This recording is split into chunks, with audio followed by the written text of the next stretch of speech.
Hello again, everyone. Welcome back to Time Traveler's Coin Exchange. Tonight we're going to have an episode of The Coin Vault Has Opened, and it looks like we're going to have episode 34. Each time I do this, I try to give a little spiel of what we're doing here. Basically, about 10 to 20 years ago, I used to search through a lot of coins, and unfortunately I didn't know as much as I should have about coins. And so I put away a ton of coins. They were the better coins from the bags and rolls that I was going through, but I have found that a bunch of them were cleaned or damaged. A lot of kind of BU-ish problem coins, and there are some errors and some cool coins as well. Welcome Coin Collecting with Tyler. Welcome Andrew Laws. Welcome guys. How are you guys doing tonight? And so we'll jump into it. I'm not sure if I have enough energy to do 2 boxes, but basically what we're going through right now is I flipped up coins. I put them in rolls, and then this was my first attempt to organize all the rolls by flipping them and putting them in boxes. My microphone is that powerful, isn't it? You guys can hear the time machine. Still hasn't quite powered down. Here, let me see if I can put a muffler on it. Apologize, everyone.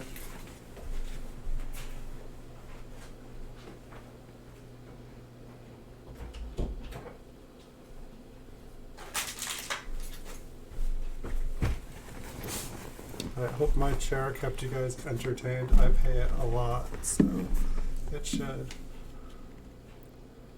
And looks like we get a little bit more focus when I'm zoomed in just about like this. But basically what we're going to do tonight, we'll go through a box. If there's a mint mark, we'll put it on the side. If there's anything cool going on with it, we'll put it on the side and we'll check things out closer. Just see if we can confirm anything's in error, and see if we can find some RPMs or some doubling of some sort. This one looks like it's got a pretty nice skull crack on it. Almost looks like a tiny little die chip at the end of the skull crack. Is that a little bit better, guys? Well, you can always follow the tracking on, my guess is your 1909 will show up tomorrow. Just being not that far logistically, in the continental US, I think it could come tomorrow. When I saw your upcoming video for this Friday, I was like, holy smokes. You already got the package, but it looked like it was more some good editing job with a beautiful photo that somebody had taken very craftily. But it's looking good. It's looking like you will have a nice video or stream this Friday with a beautiful coin. But it should be there soon for sure. There is tracking on the package, so you can follow it as it makes its path. And I do again apologize. That would have been a great time to put a bonus thank you. I don't think I've had anyone directly buy something from me on the stream before by saying, hey, I want this, and being able to provide it. I know a couple people have asked for a couple different coins. Like we were going through the roll of Flying Eagles the other night, and I might have been able to pull one out of that roll, except for the whole purpose of that video was to make a video for eBay of those specific 50 coins, and so I didn't want to pull one out of that. I'm not sure what that is on the wheat ear there. It almost looks like there's like a little, I don't know, like there was a scratch on the die and there's like a little raised spot, kind of like a die chip or something, or a die scratch. It doesn't quite look like damage. Maybe we can look at it up close. So how's everybody doing tonight? Happy Monday to everybody. We're going to look at some coins. So I haven't even kept track. I know I'm trying to do Wednesday and Saturday night streams, but it almost feels like we did every night last week. But it's been good. I've been having fun. And I only did one box last night. I was kind of feeling a little bit like I'd been burning the candle on both ends. Um, but then I just laid there and I was like, you know what? I should have just done another box. I definitely was like awake long enough that I could have definitely done another box. Not sure if the I in Liberty there is squished, or if there's like a little bit extra metal there. There's definitely some extra metal on the wheat ear there. A big fat gold, it looks like a gold nugget. It's a die chip. That's a big one. We'll take a look at that one. And so this weekend I did spend quite a bit of time. I am now on Twitter and Instagram. I'm on Mix. I don't even really know what Mix does. It was just there on the bar and I tried to sign up for everything. I made a Blogger. I made a Tumblr. I made a Reddit. I feel like the Reddit's going to get me into trouble. I even made a Pinterest account. And so along with YouTube and eBay, I feel like I'm pretty, I don't know, maybe I should make a TikTok. Maybe I should make some hot short coin videos.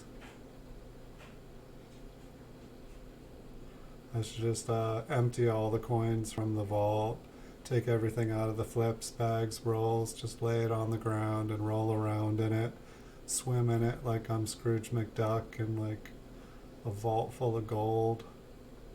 This one's got some nice color on it. It's not quite, maybe it's a little toned, but it's probably still, there's a little bit of wear on it. It's kind of nice. I don't usually get to look at so many 1952Ps. It is a better date. I find it hard just to keep 1952s in stock. I feel like even the proof 1952, it seems like one of those coins that it's like, it's tough to get for a good price, and then as soon as I do get one, it's gone. So it looks like there's a little die crack on the right, to the right of the wheat ear. And it may seem like if anyone's new here, it may seem like we're seeing a lot of kind of weirder things on here, but that's because like I went through like 5,000 count bags and like thousands and thousands of rolls. Like I think I had like 20,000 like rolls or something when I sold them off. Like it was like over like a couple year period that I sold them off, but you know, I pretty much organized large collections and made them into solid date rolls and bought rolls and kind of like tried to take the better of the better.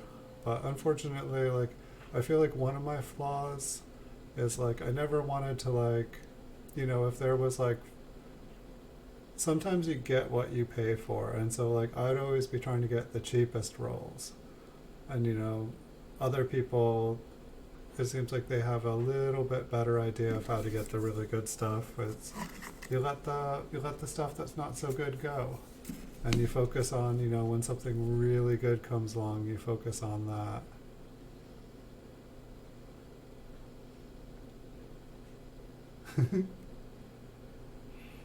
Well, that's what I was trying to figure out. I'm trying to figure out how to do some more scavenger hunts or thank yous. I was having one idea while I had some spare time, just to like, you know, some spare brain time. And like one idea that I was having, see, I haven't fully thought it through, but I feel like on some channels they have something like called like basically a wallet. And a wallet is basically like, or it's like basically like a package, but I feel like they called it wallets. But basically like the people like bought like an envelope. Like they bought, you know, like they essentially purchased a package to be shipped to them. And they didn't pay for anything, they just paid for the shipping. And then on the different shows and stuff, they would have giveaways. And basically once a month these packets would get sent, or whenever the person said, you know, or either when it got full or when the person said, send it to me. And so I was thinking about something like that where like every show I could do giveaways and like basically have like 5, 10 giveaways over the shows of various different sizes. Um, and then basically like would just put it in the package, and then at the end of every month I could ship stuff out to people, and if they said just hold on to it, I could hold on to it, but like, a way that like every time people come I can just like put something in.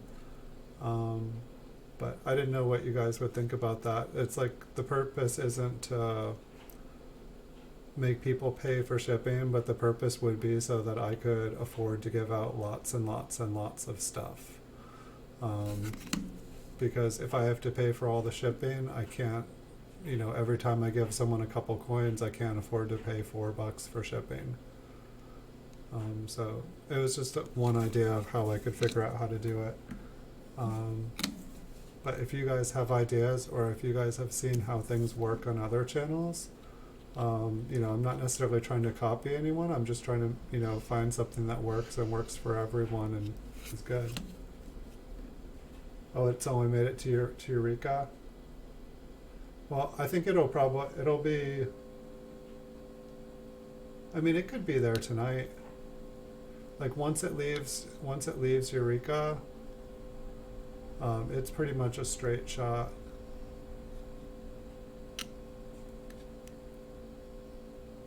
You'd be surprised how fast they go. Like Wednesday, I would say would be the latest it'll arrive. This one's got a little bit of cool toning on the bottom. The coin is kind of dark in a way. Guess there's some kind of like toning up at the top there too. But almost maybe it looks like it's been cleaned. It looks like the surface is kind of rough.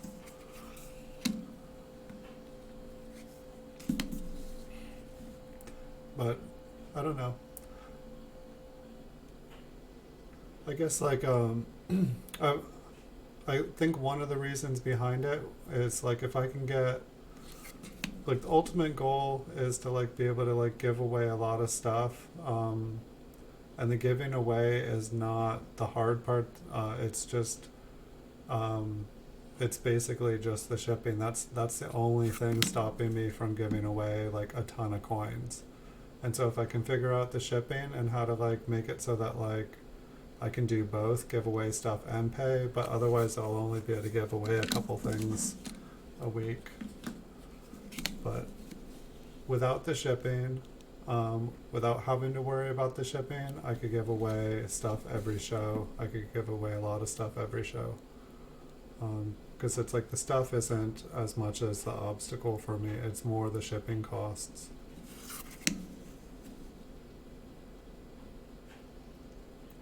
But it's hard, I don't know, I guess the thing for me, it's like it kind of feels like it's hardly giving anything away if someone has to pay for shipping. This has a really nice reverse. Take a look at the front again. It's kind of a red-brown, possibly brown on the front. The back was really nice.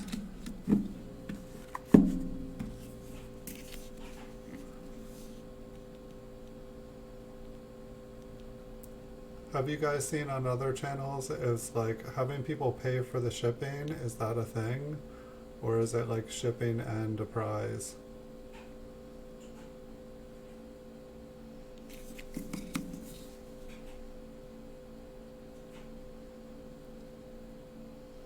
I mean, I guess it also depends on how big the prizes are. People would probably be a lot more willing to pay for shipping if like they were getting like something awesome. Like if somebody offered you an ounce of gold, or an ounce of gold, yeah, for sure. But by the time they're giving away an ounce of gold, I was gonna say an ounce of silver or something. I don't have ounces of silver. It's not really my thing.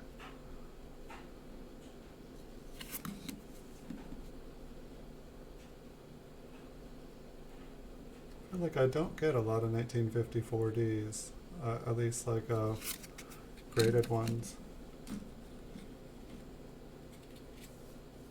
It's shipping and the prize. Yeah, that's about what I felt like.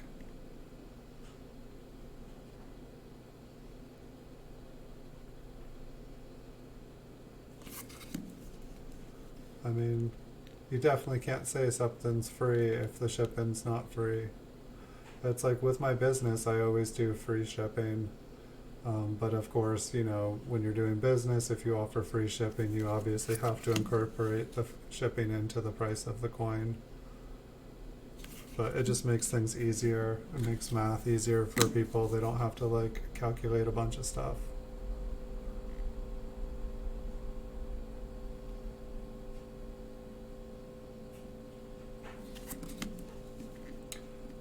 Yeah, I'm gonna go down to the post office and just get a couple different things weighed out, and check things like I want to see if there's a way that I can, you know, if I can show them a couple example packages and see if they're going to charge me $4 just to like mail a penny. Because I know I used to be able to mail pennies no problem in the mail. But I know that they've also gotten really, really strict because they're nearly going bankrupt right now.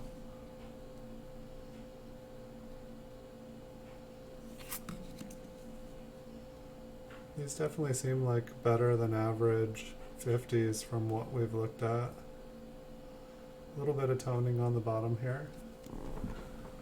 And a pop up.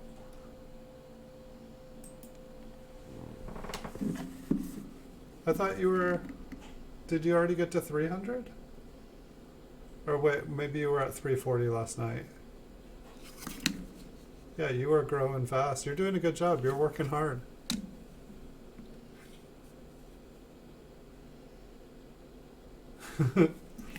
Definitely.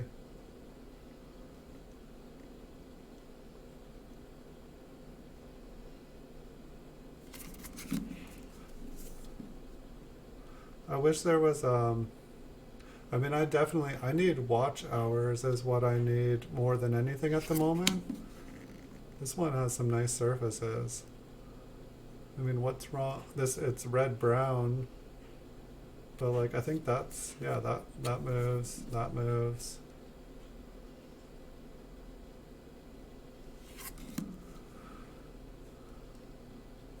There's a little dink on the rim and a little dink below the A in America. But other than that being red brown, there's a little line next to the N. That actually looks like a really high grade. I know it's red brown, which kind of kills it in a way. But that looks like a really nice penny. Nice, good job. The only MS65. I think I just sold my. I think I had a MS67 one. Yeah, pretty much 2005 through 2008. The business strike, Philadelphia and Denver's, they're just really far in between. I think they're like all the way up through like 2010. There was just like weird finishing issues on the coins, and it was really hard to get a coin that like didn't have like a problem with the rents.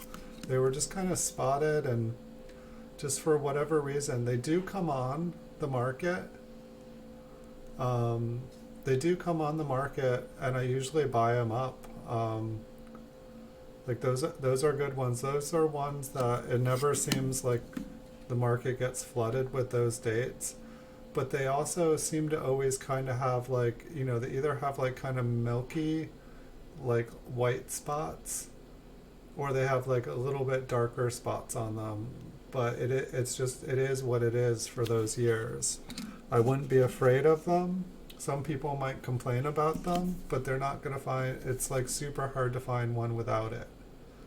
Like it's like you would spend years probably finding one that was like not affected by the rents.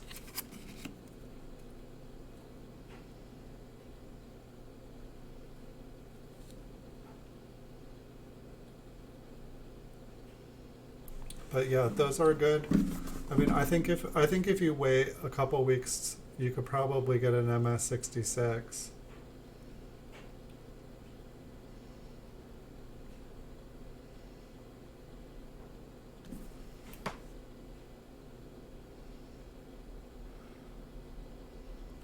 exchange?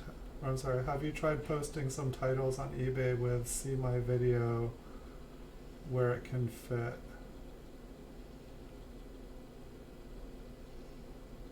I saw your listings a lot, but my eyes glazed over.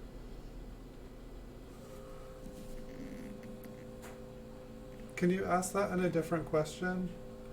Hey, welcome Slobs Baseball Collecting. Are you saying have I like basically try a catchier title?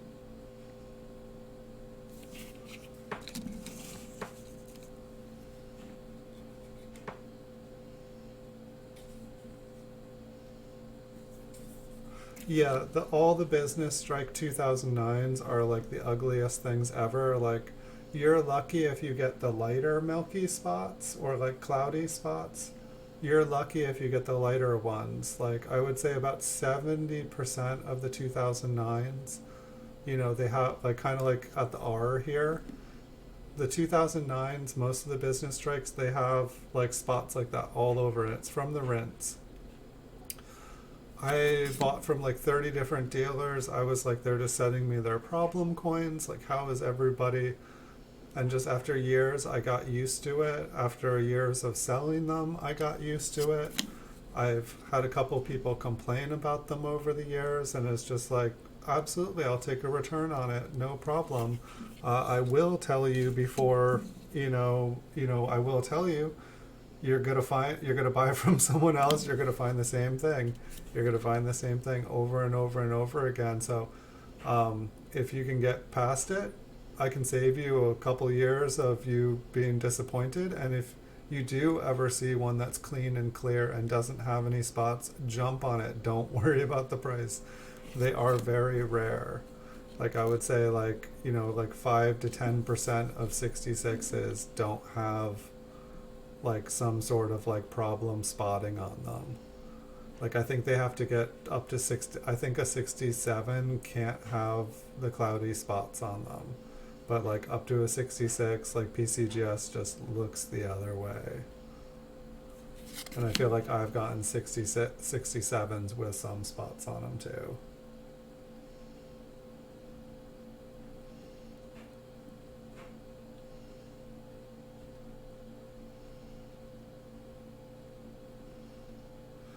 So are you saying like just like edit something in saying see my video?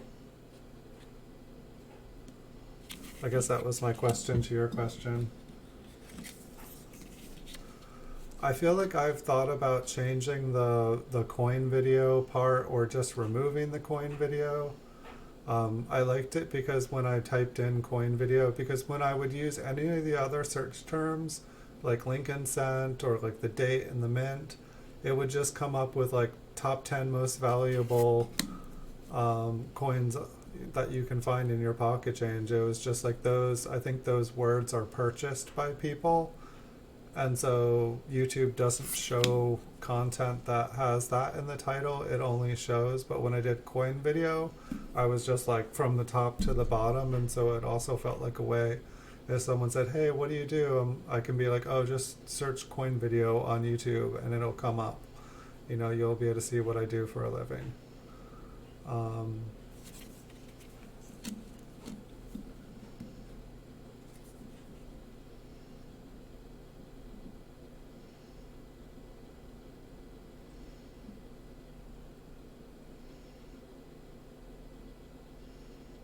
Yeah, it's easier to organize it. Um, Originally, I could take out the video for eBay listing. The reason that I originally started to put the video into my titles on eBay was when I was starting to add videos to all of them. So every time I would add videos to a listing, I would add video, and then I knew which ones I still needed to add videos to because they wouldn't have video on them. But it's like I could take those off, and then they probably don't need to be, I don't know, I used to originally, all the videos on YouTube started with like, what is my 1947 S Lincoln Memorial or Lincoln Wheat Cent worth? How much is it worth? And those actually got pretty decent views, but I was also, it felt like I was having to say what the coins were worth in the video, and like prices on stuff change all the time, and I figured in a few years prices would be obsolete. And then there was just like a bunch of reasons that it didn't seem like what I should be doing. But when earlier today I was actually looking, and some of the ones that were like, what is my, da da da worth? 10,000, like just under 10,000 views, like 9,780 views. I'm like, most of my other ones have like 10. Maybe I should go back and, for 3,800 videos, that would like be a weekend of like updating them all. Maybe there's like a, like YouTube buddy or something, maybe I could like change it all, but like if I was able to like change it so all my videos were getting 10,000, maybe it would be worth getting all the spam of, I have a 1949 Lincoln Wheat Cent. Can I sell you mine? Yeah, his is pretty awesome. Yeah, no, I bought like 100 coins off of him a couple weeks ago. He's got things set up pretty good. I definitely like. He sent me a bonus coin on top, I think, because I had purchased so many coins off of him. Yeah, I bought like 100.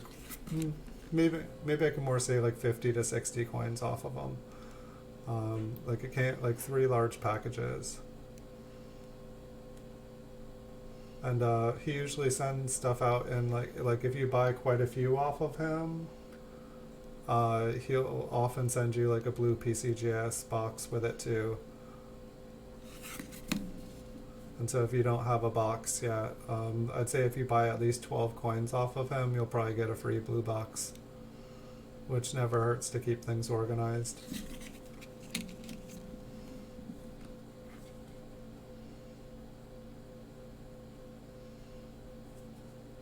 Yeah, Jay Gilbert's pretty decent. He's got some fantastic prices. Sometimes I've wondered actually if the two of them are the same person, because they oftentimes have similar stock, and they have stock in similar stock. I guess that covers it. Um, but sorry, I'm not supposed to, or I guess these coin vaults don't go on eBay, I guess. With the videos on eBay, I'm not supposed to be naming other eBay usernames, but this one's not directly on eBay, so that's fine. Um,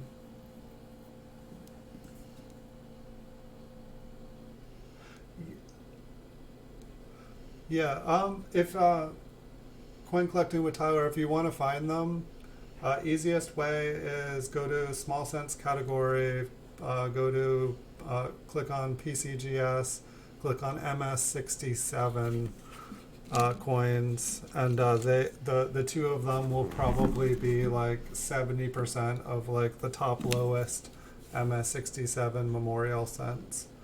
And they've got wheat cents and stuff too, so like you can, once you find the accounts, you can sift through them. But they have pretty decent coins. Like Jay Gilbert, he's got like MS67, MS68s. He'll have some really low priced MS66s. But like Jay Gilbert kills me because like, say I like buying out categories on eBay. I love it. And it's like Jay Gilbert will have like 3 coins of a date listed. He'll have like 3 2003 MS68, 2003p MS68 coins. And so I'll be like, oh, I'll buy all 3 and then I'll have the next lowest price. So I purchased them. A day later, he has listed another 3 of them. I'm like, oh. So I buy those 3. A day later, he's posted another 3 of them, and it's just like, we just list every coin that you have so I can determine if I can buy out your category or not. Like, I don't know if he's just got like a mountain of like a bunch of specific dates, but it drives me crazy. Because as soon as, sometimes he'll like let 3-4 days go by, but he can't be getting them fresh graded that fast. Or at least I don't think you can.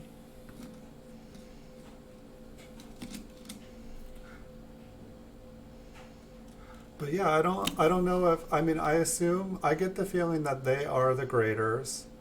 Or I'm sorry, not they are the graders, but they are the ones looking through the coins, and they're the ones sending in the coins to get graded, or at least they're searching. And so it's like, I don't know how many they do.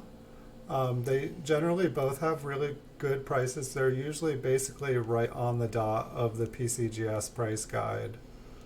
I feel like after I came in, like I pretty much, when they would put up like MS67 stuff, I would buy like every single MS67 coin under $20. I would just buy everything. And then it would be, then it seems like after doing that a couple times, then they would raise the price of everything up a little bit. Like they'd start all the coins at about $20, so that if I wanted to buy everything out, I had to like buy high. And then when I'd be like, heck, I'll do it, and I'd buy everything out at 20, just to buy everything out, then they would start listing stuff back at like, 13, 14, $15 for an MS67. And I was like, after that happened a couple of times, I was just like, I'm gonna back off here for a little while. I'll focus on some other coins. Here we have a little lamination error. But it's like, yeah, I probably have like 40, 50, 2003 MS68 coins because of those guys. And it's like, I don't know how many they have.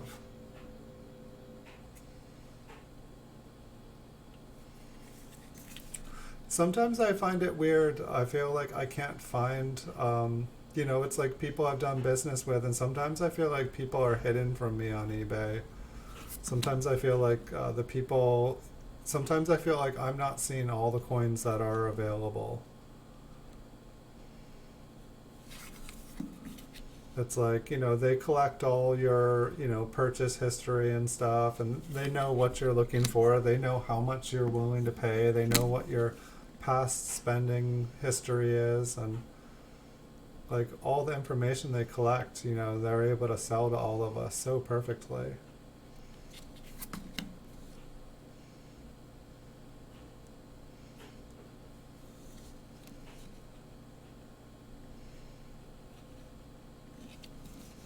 Sure what's going on the bottom. Almost looks like there's just like somebody thought it was gold and just bit the tip off of it. So we can see if it's rough. But yeah, those are some good sellers. I've never had. I feel like Made Your Day, everything was like top quality. Like really, really, really nice stuff. I feel like Jay Gilbert's 90% of his was everything that was like priced normally. I felt like was top quality. Occasionally, I feel like he would have like rock bottom prices on some of the coins. Like he would have like a $20 coin at like $8.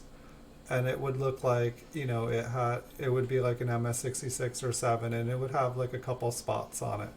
And so like I feel like if one of his prices are kind of below his normal price for that coin, it's because he himself feels like it's overgraded, and he grades at what he thinks is appropriate.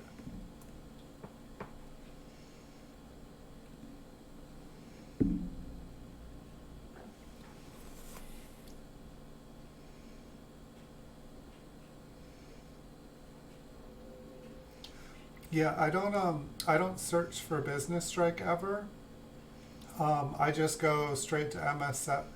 Like I'll usually look at all the MS69s first, then I will take that off, then I'll look at MS68, then I will look at MS67. I never search under Business Strike.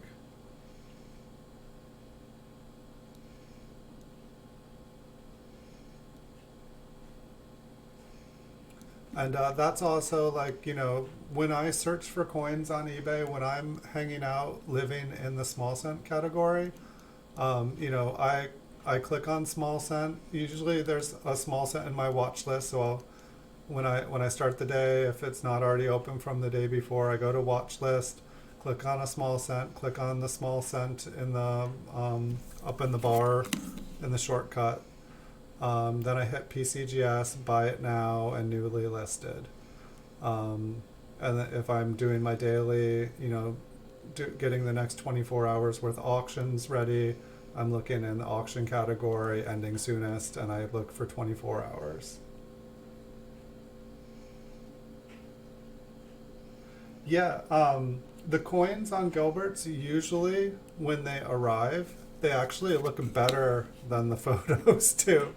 The photos are excellent, but yeah, it's like his photography skills are, I don't even know how to say it. It's like the coins look worse than they are, but the photos look really great, yet they show the imperfections. Yeah, that's what I'm saying right there. Like sometimes I'll not want to buy the coin because of the picture, and then I get it and it looks awesome. And I'm like, and it's like if I really look, I can see what was in that picture. I don't buy NGC coins.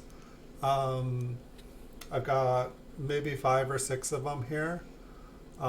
Pretty much the only time I ever end up with NGC coins is when I buy a lot specifically for the PCGS coins. Like today, I was bidding on a lot. It was some MS6. It was an MS68, 2002P, and two 2000. I can't remember. But it was basically 2 PCGS coins and 2 NGC coins. But I don't even bet on any of the value in the NGC. I just look the other way, like I'm just betting on the 2 coins that I want, and it went for more than I'd pay for the two. But oftentimes I'll pick up, not often, every little once in a while I'll end up picking up NGC coins just because I paid for the other ones. They're one of the things I was thinking about doing for a giveaway. I have maybe 10 slabbed coins here that I don't really have any interest in putting on my store. They're not bad or anything.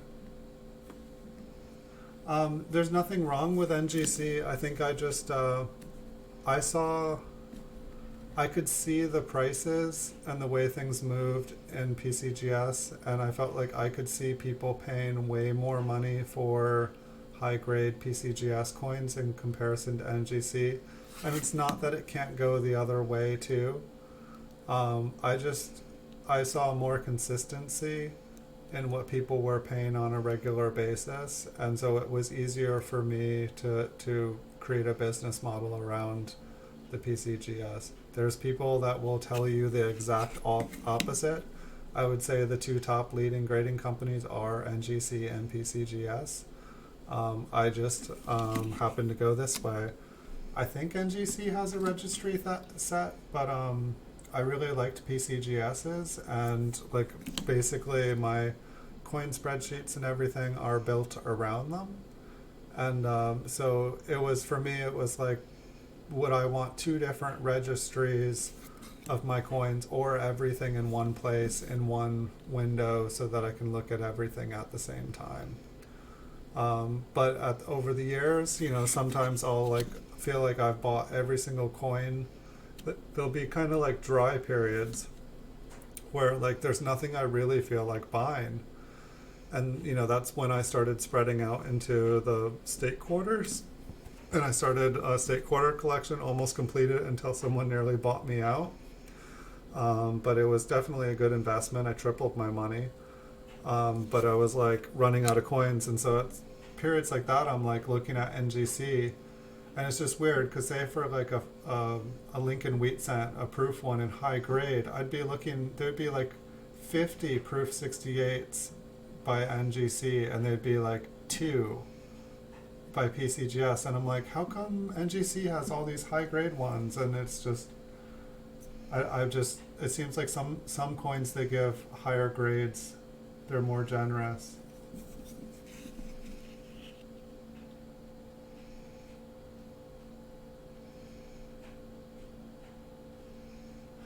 Yeah, that's kind of been the way that I felt. And you know, you're buying the coin, technically not the holder.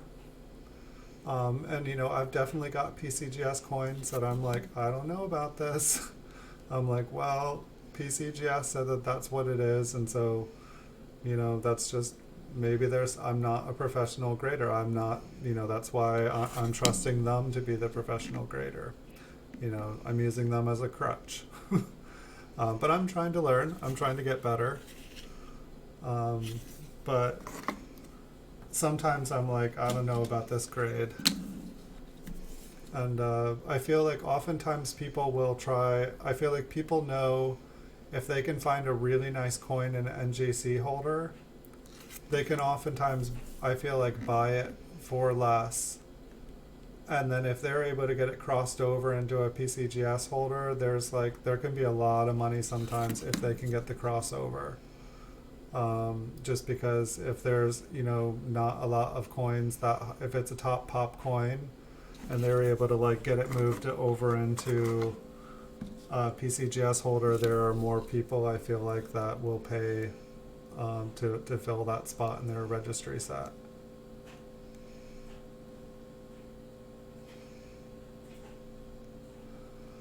I could be. It's not. I don't. It's not that I think that one is better than the other. Really. I do like.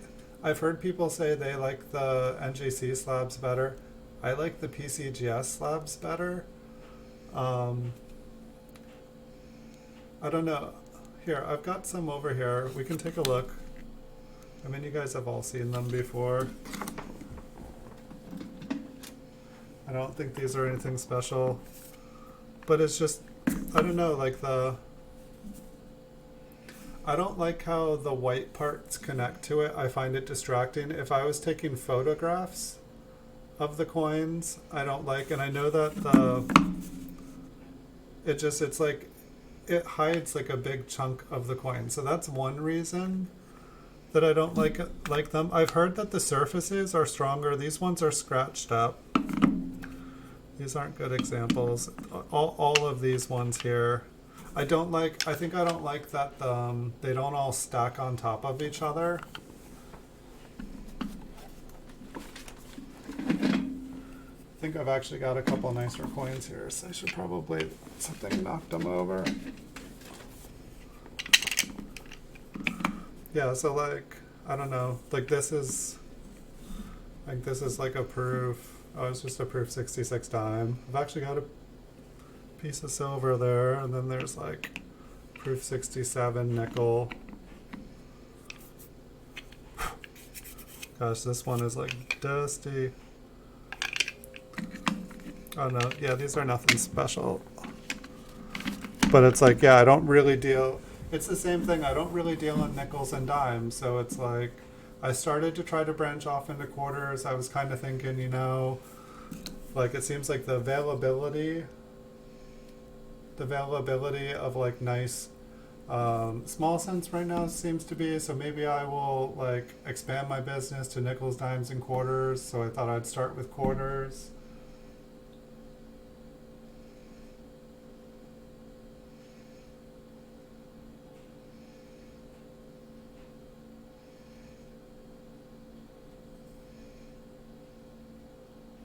Wow. Yeah, but I started to like kind of like expand to quarters, and it's just realizing, okay, there's a lot. I mean, if you try to like be a master of all of them, like it's a lot to cover. Like just, you know, it's a full-time job just keeping tabs of the small cent category. And I honestly, I don't even look at the non-certified. I actually looked at the non-certified stuff for the first time in years today. Just, you know, going through pages of auctions and buy it now is just like, you know, thinking, oh, well, what if someone, you know, like, you know, put like a small collection of like, you know, proofs from the 30s or something, you know. And so I think I was just trying to see if there was anything in there that maybe I'd want to get graded.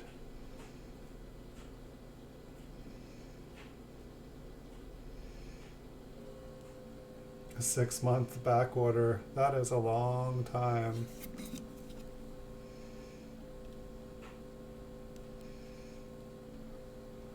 But yeah, I don't know. Since then, I feel like I've found lots and lots of stuff. Like it seems like the small cent category has been very fruitful.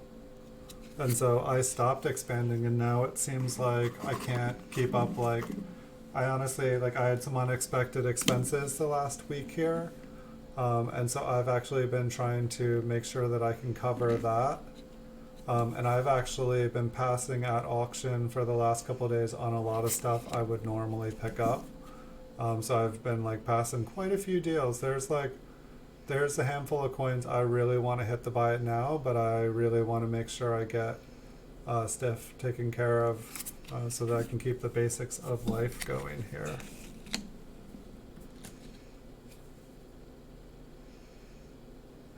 Yeah, I want that 64 and I think the 65. I can't remember whatever it was, the 90 and the 125. I still want those. That one has beautiful toning on it. And then I think there was a beautiful 1938 that I really wanted that was like toned so pretty. It was $30 over. But it was beautiful. And I think that one's gone. There's quite a few coins that I want. I'm just gonna have to wait, and if someone else gets them first, that's just what's gonna happen.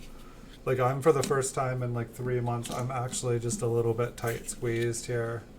I had the highest sales on eBay already this month that I've had in like, over a year. It was like the highest sale, and there's still 12 days left, like well over my highest sales. And I have my sale going off tomorrow. I'm not even really pushing it. I'm not sure what the plan was with that, not pushing. I feel like I should be pushing harder here. I'm just I'm trying to do a bunch of stuff at the same time.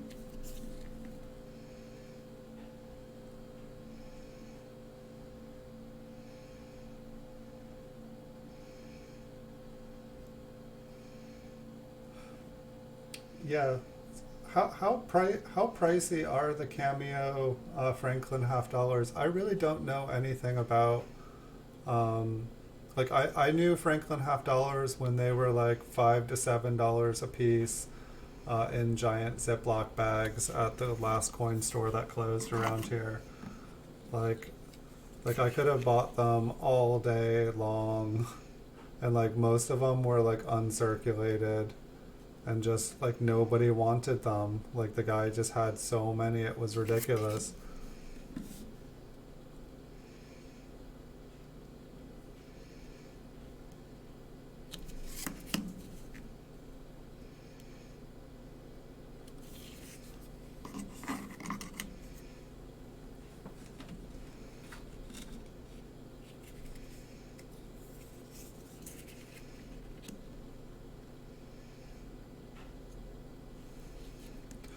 Yeah, I've come a long way. I mean, when I started on eBay, I was just selling $1. I mean, I was like, it's like, a clean coin like this. This is what I was selling. Just, I was trying to be the cheapest. I would have great orders. Like I would have like someone order like 100 coins, for $1 a piece. And it's like I'd make it, but then it's like when you have to like go and find those 100 coins and like, you get like 10 of those in a weekend and you're just like rummaging, every one's $1. It's easier. It's easier to sell coins for more and sell less of them. It's kind of like you can work really, really hard, or you can start to, look around and do things a little bit smarter. I don't know. I'd like to be, you see some of the bigger coin companies on eBay, and they're selling like $10,000, $20,000 coins. It's like imagine like they probably don't get to sell all those every year, but they probably get more and more expensive every year. It's like, oh, it doesn't sell, well, we'll just add 10% to it.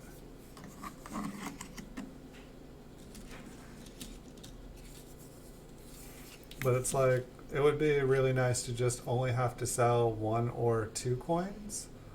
Um, and make the same amount of money. Like that seems like how business should be done. Um, I feel like some dealers on eBay like me because I will just, if it's, slabbed, I will pretty much pick it up. I feel like I do a service in some ways that like I keep the bottom end up on everything. Like if there, I mean, maybe there would be other people that would be filling in the holes where I'm filling in, but it's like I make sure that like nothing goes for like, a nothing bid. Like nobody puts up their MS65, MS66 and gets no bids. Um, like probably if I stopped buying, I think that like there would be that some hurt. Hopefully someone would step in my place, but I feel like when I stepped out of like my Flying Eagle monopoly, I watched that whole market like burn. Like it's still there, but it's like, it's like lower than it was when I started trying to play Monopoly.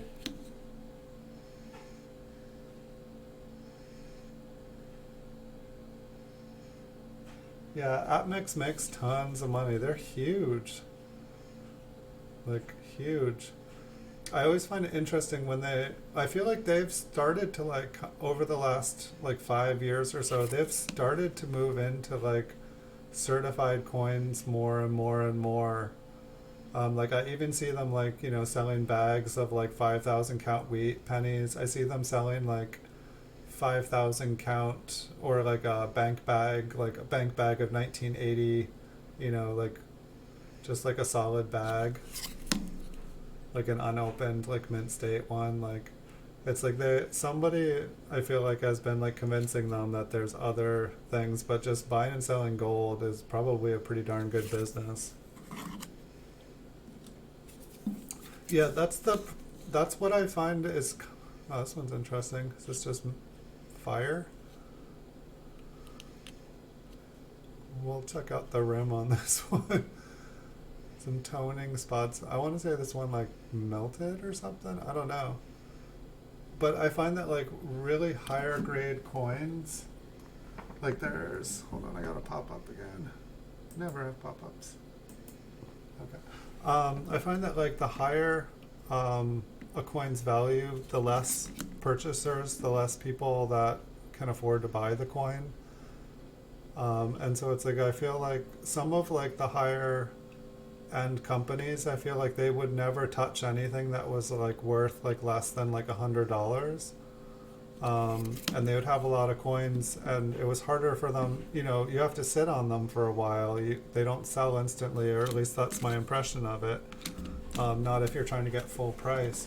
But I've noticed a lot of the larger companies kind of like finally realizing that like if they sell some of like the lesser coins as well, they don't make the money. They're not really making money off the coins, but it's like it kind of like it's like a gateway drug to the people who would buy the other stuff. It gets them in the store, buying the coin they can afford, and it's like some eye candy for them to look at for when they grow up and become a big boy or a big girl. Um, and so I've definitely been noticing, and I didn't know, if that was what it was, or like they were just, like say, like I feel like I've been taking up a larger and larger market share. I wouldn't say, I mean, it's interesting because if you look in the small cent category, there might be like, 16,800 coins in the small cent right now, and 3,000 of them are mine graded by PCGS. So about, 1 in 5.5, 1.6 small cents, up as a buy it now are mine. And so in one way I have a good market share there, I have good visibility. eBay can't hide me because people will run into me everywhere.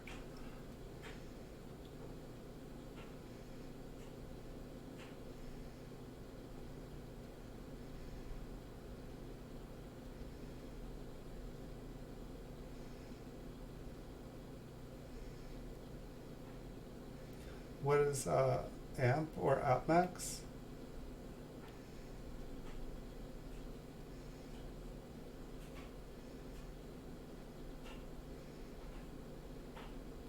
Well, have a good night, coin collecting with Tyler. Here, if anybody hasn't checked out his channel yet, here's this link. Sorry, I'm just reading your guys' chats. You guys are keeping me busy. 16,000. Yeah, I've been working up. I mean, when I tried to play Monopoly in Flying Eagle Sense, I had 5,000 up, and like everyone else combined was like 3,000 at the time. Like so it was like that, and then it's like I swear, like I still wasn't. I feel like eBay was hiding me. Like it was like they were showing everybody all the other Flying Eagle cents but mine. And I was like my prices, you know, were a little bit higher, but I don't know.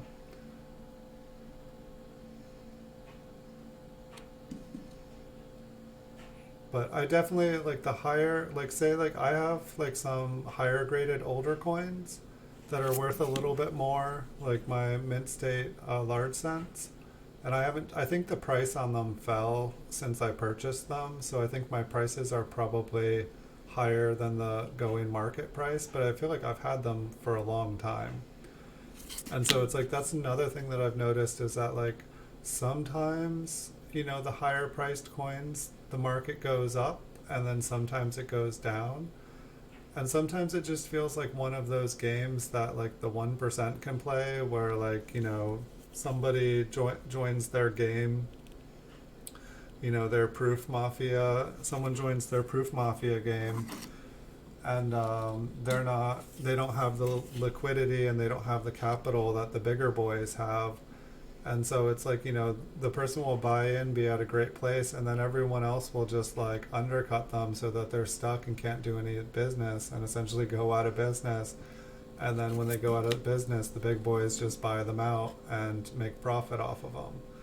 It's like they just have the supply and they have the capital and they have it to just manipulate the prices.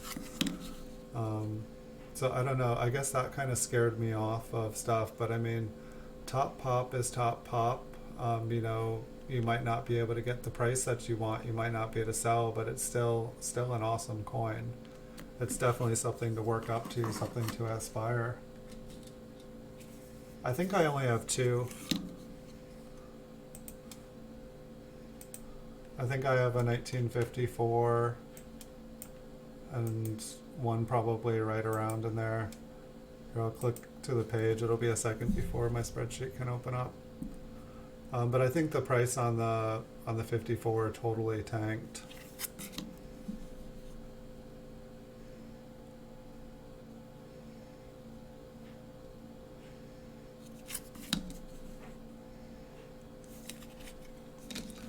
But I guess that like I would like to, you know, be able to work my prices up a little bit or work my quality up a little bit. So like say like right now I have over 3,000 slabs in PCGS graded or up posted right now. It's like ideally I feel like it would make more like my business models, like my like spreadsheets. They say that like 1,000 coins, having 1,000 coins worth more, you know, between the $50 and $100 range valued coins, would be a better investment. Just the amount of fees that I would pay a month would be it would be a more profitable business model. At the same time, I want to be buying and selling 1,000 coins a month. I don't want, you know, I might be selling like 200 coins max right now. I want to be doing 1,000 coins. And so that doesn't quite fit into my business model of, so it's like, you know, it's basically the more you buy and sell, the more your fees are going to be, of course. Here I can see. So I don't know, it's just some things are catch-22s. So I have a MS62 1954. And then I have an MS64 wait. I have MS64 1855. So I guess they're probably both brown. Let me get my camera back here.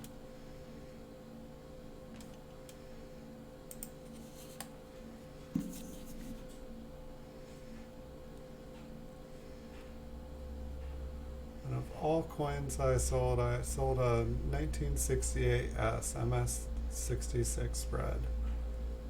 I feel like a 1954S and a 1968S in MS66.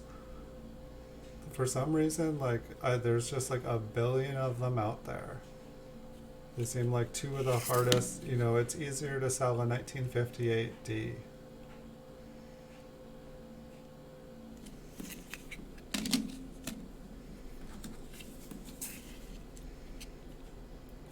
But I think both of those coins, I'm basically, I'm basically underwater on both of those coins. I think that the value of them dropped to below what I actually paid. Like I think that like what I paid is actually quite a bit more than what their price guide is now.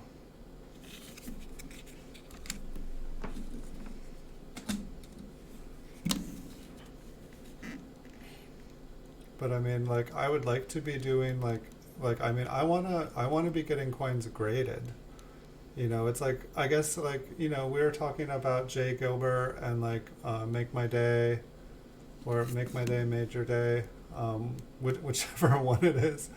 Like, you know, it's like when I like think about it, I'm like, okay, well, I would rather be, you know, looking through raw coins and finding, or maybe even not looking through raw coins, but more, you know, purchasing raw coins from experts at like a highly reduced price. Um, and so it's like, I don't know if these guys, you know, spend hundreds of hours looking through, you know, like if they get brand new bank boxes and rolls from the mint, or if they're looking through mint sets. You know, it's like, I don't know where they're pulling these gems from, all these MS67, 68s. I don't know. But it's like, I would like to be, you know, able to take, you know, $1,500, however much it costs to do a bulk submission, and basically, you know, be sending in 4 different dates, you know, I mean, ideally, like, I'd like to be like spending like $5,000 and like getting like 400, 500 coins graded, getting a reduced price. I've heard that some places, like, they sell so many coins, they get like, they pay like $4 or $5 a slab or something. I want that deal. I really, really, really want that deal. Like I could afford to just send in 1,000 coins every month if I was like paying $4 or $5 a slab. Like I would get all sorts of things that shouldn't even get graded if I was just paying 4 to 5. This one's got two die chips, one on each ear. It's a dual chip.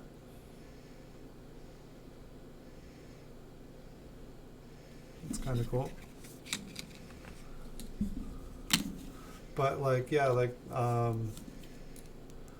looking at like the way that Jay Gilbert does things, like it's like I'd like to be able to like send in and get like 100 coins graded, like, you know, find 100 nice high grade beautiful coins, send them in, get them graded of a particular date, you know, the next week send in another, the next week send in another, and just keep doing that until you have every single date in mint, you know, a nice backstock of it, so that you can just like, you know, focus on finding really, really high quality ones over and over and over and over again. But it's like the way that my business is set up right now, I'm instead spending my time on like, you know, eBay and other sites, you know, looking for coins that I think that I can, you know, essentially flip, that I can buy and resell. And so I'm limited by what the market presents to me.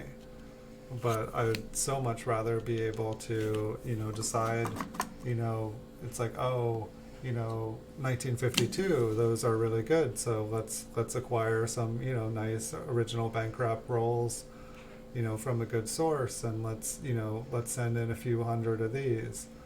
And then, you know, we have a really nice stock of 1952s, and then we're never short on them, and they always sell really good. So it would be a great item to, you know, have a good backstock of. And I totally was going to start doing it, and then PCGS closed during this whole pandemic thing. And so instead I decided to like buy out as many categories on eBay as I could. But now that they're open again, but at the same time, I put everything that I had in the last couple months. Like, I'm trying to take care of some emergency expenses here. But I'll be back. I'll be back to normal here probably by the end of the month. But I'm probably going to be only kind of making minimum purchases. So for anyone else on eBay, they're probably going to have a field day.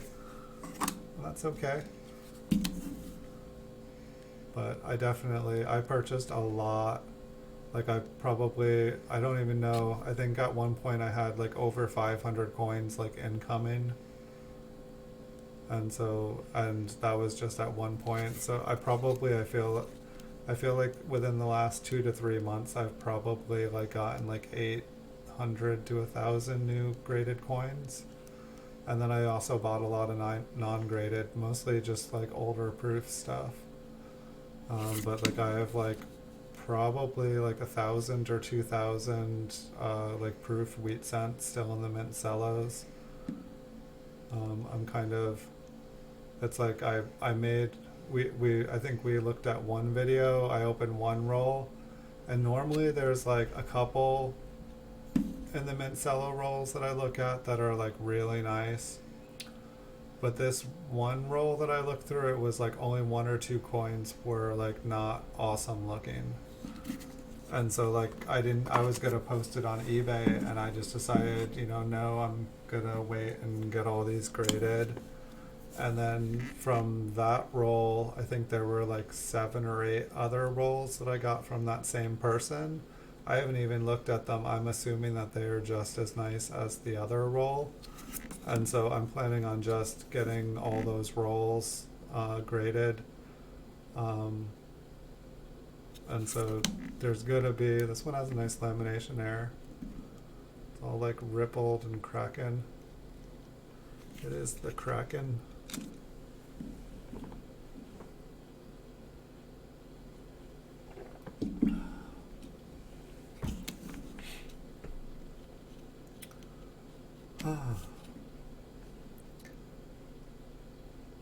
Yeah, I put a bunch of like memorials and stuff rolls, like some of my earlier memorial rolls.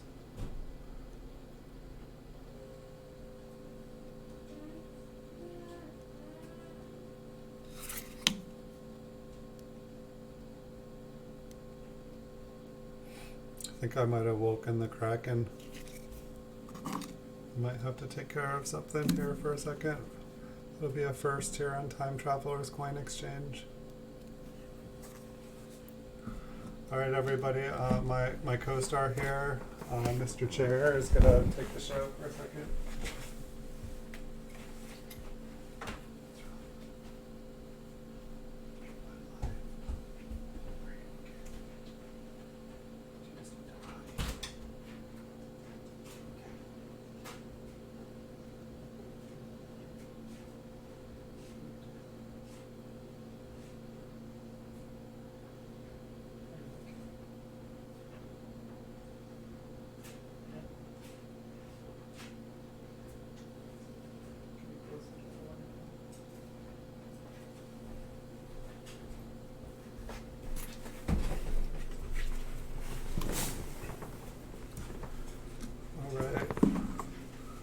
Might not be the end of that. The time machine seems to be having some sort of problem. We got some crazy stuff going on here.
Sorry, we just had a multi-dimensional leak. Some craziness just happened. How'd my chair do? I pay my chair a lot of money. Better have done a good job while I was gone.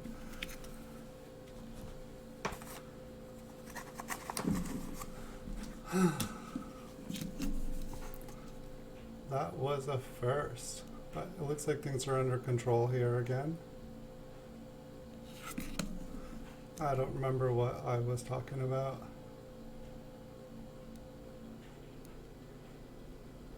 But hopefully when I am ready here, PCGS will still be open, and I can do some of my first bulk grading.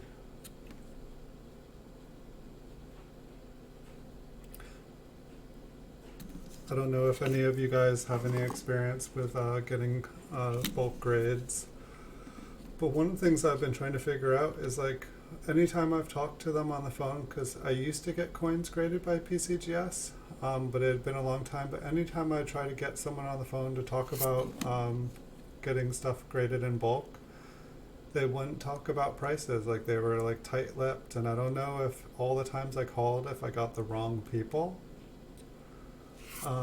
But I would definitely, I want to know, you know, what I'm getting into. Like, it's like, I'd like to be able to get like 300-400 coins, like minimum, like 500 coins a month. Like, I mean, I want to get to the point where I'm getting 1,000 coins graded a month. But it's like, I want to also, you know, if I can be paying, you know, like half of what they have advertised on their website, I don't want to start at 1,000. You know, I don't want to start at 100 coins getting graded. I want to, like, figure out what that deal is, and, like, you know, figure out how often I have to do it to get it done.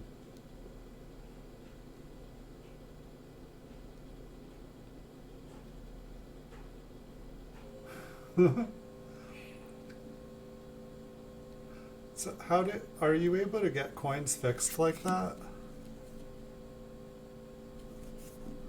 It's like, I can't remember if it was you the other night, but someone I was talking with on here, like, I just got like it was supposed to be a Proof 68 Red 1969S, but instead it says MS 68 Red on the slab, but it's like totally a proof coin. It is not a business strike coin in the slab. The slab holder is just wrong.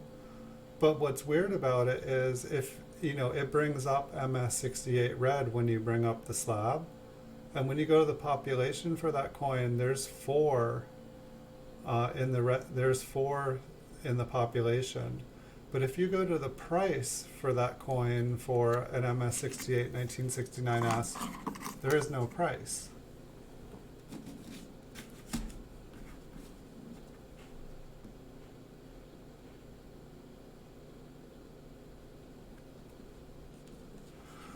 And it's like a huge, like, I mean, an MS66 19, or I'm sorry, MS67 1969S is a $350 coin.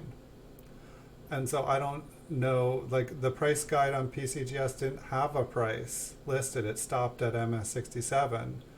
Yet there are four supposedly graded. So I don't know if there's no price because they've never gone up to market, or if my coin and my slab are one of the four coins. Because that's the thing too, when it says MS68 red, when you bring it up on their site, but there's no price for it as well. So just like the price guide, there is no price for that coin in the slab. So I don't know if mine is like one of four coins they accidentally graded mint state 68 red, or what the deal is. And it was funny too, because I was making the video for the coin, and I was like, like, because I was like, you know, here we have a proof Lincoln Memorial sent, and this one has been graded by PCGS, and they graded it proof 60. What? MS68? What? We got an MS68 red? Like, and you know, it's like normally when I get an error, you know, it's like, it's obviously a D instead of an S, or like, you know, just you know, so I've had a couple coins that didn't come up as the right coin, but they clearly look like they are what they are. Just I think that things got entered into the system wrong. This one's got a die crack on it. I have one 1794 large cent that the serial number says it's invalid. And it's like I bought a ton of stuff from the person. It looks totally legitimate. It looks totally good. But the serial number comes up bad.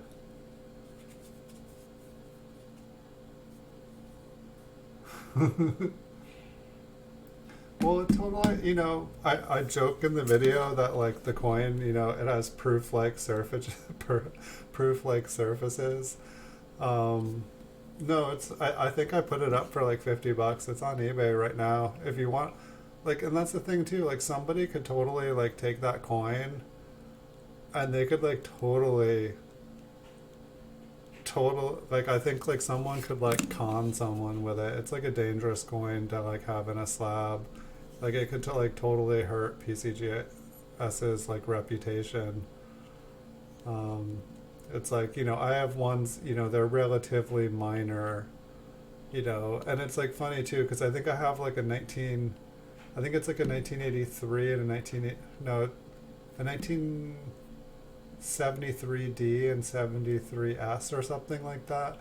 And it's like the two of them are switched. Like it's like both have the opposite air on them. So it's like I think they were like maybe like being graded at the same time and just the wrong label got put in them. This one's got a little tiny die chip.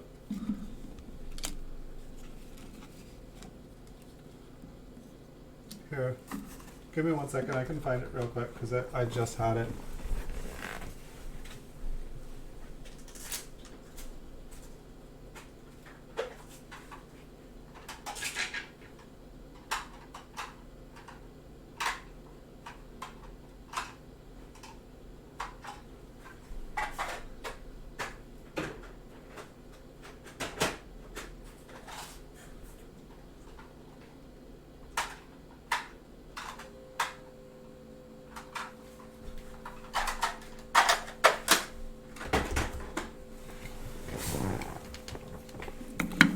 Alright, so here we have a 1969S. This is awesome, guys. I'm super excited to have this.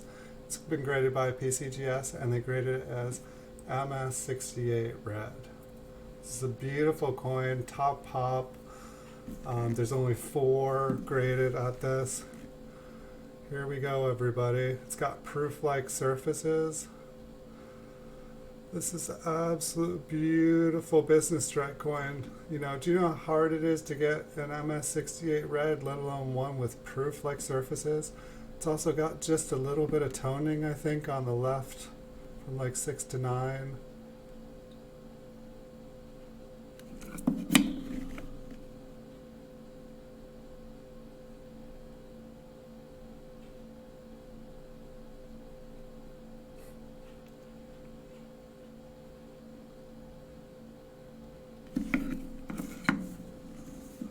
Um, 292. Yeah, no, it totally has the.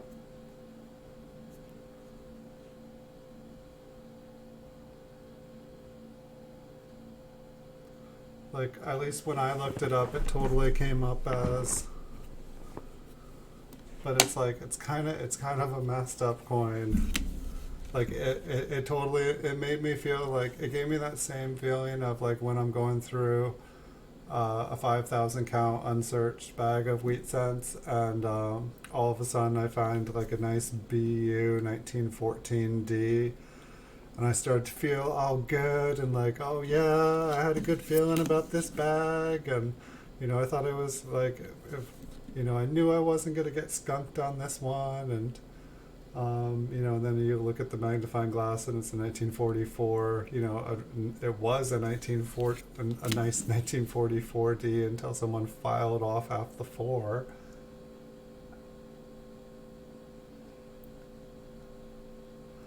Hey Jimmy, welcome. Here, I I was just showing everyone this awesome PCGS graded coin that I got here. It's a 1969S by PCGS, and it's graded MS68 red. And this is a top population coin. There's only 4 of these. And here it is with proof-like surfaces. But yeah, this is like, we were talking about errors, and I was like, oh yeah, I just got this coin in. And so like this one has just been, I don't know, I guess it's an error. But what's weird is there's only 4 supposedly graded this, and when you enter the cert number for this, it comes up as an MS68 red, but it says worth $0. And on the population, or in the price guide, it's, you know, it says 0 for it, like there is none. So it's totally confusing to me. But it gave me that like happy thrill, like I had found, like I'd struck gold. I thought I was gonna have to contact the person and say like, hey, you sent me like a $10,000 coin. I was supposed to get a proof 68 red, and you sent me like this one. Like, how do you want to fix this? And then I was like, should I complain? Should I say like this coin is worthless? Like, it's in a, you know, it's in a slab. I can't sell it. You know, it's like, it came from like a really big seller too.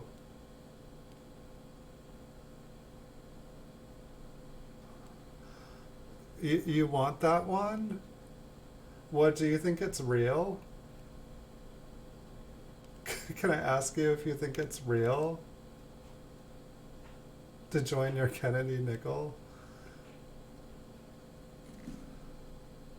I mean, it's like, it's up on eBay for sale. I wrote in the description that I think it is. I mean, like, you don't think that it's a mint state 68 red, right?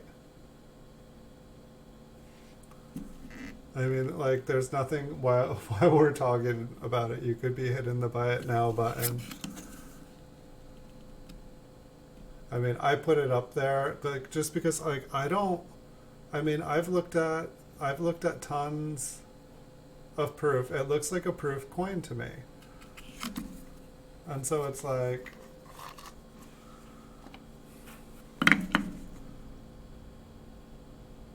but I mean, it's like, that's proof like surfaces. Like, you know, I've looked at tons of mint state 68 red coins.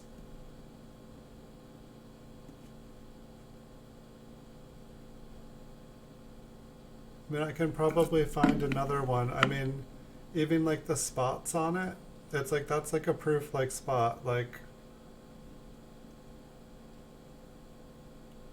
you just bought.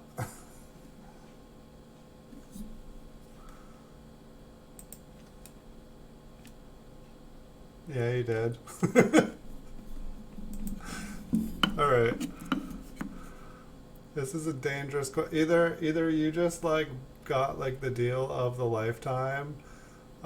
For me, it's like, it's just it kind of seems like a dangerous coin. Like the wrong, like somebody could totally do something like evil with this.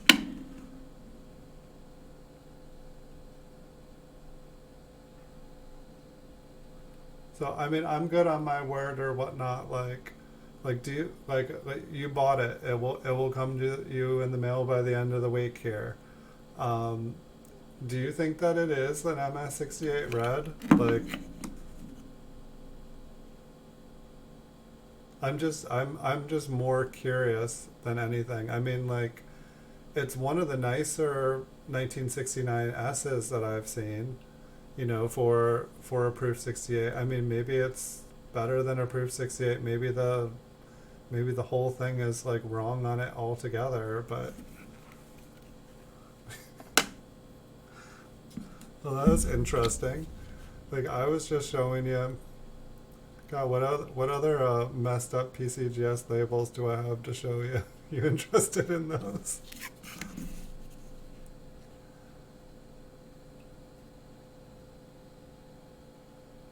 Yeah, I mean, they definitely look reflective, and I mean, I've had proof like coins before, but yeah, I mean, like I feel like I've been starting to. I mean, I think that they're all still listed. I think I like listed the error or whatnot in the coin, like in the listing, like, hey, I think the that this is wrong here or something, but. I feel like I have quite a few coins that like at some point I want to be like, hey PCGS, do you want to buy these off me? Like, I feel like these are hurting your reputation. You should take them off because they've created so many coins. Yes, it was sold to me as a Proof 68 red. Um, I got it from Sirius sports card or Sirius. You know who I'm talking about. There's only one Sirius. It's like the big proof. Like they pretty much sell like a billion proofs. Sirius Sports and Auctions. I can look it up.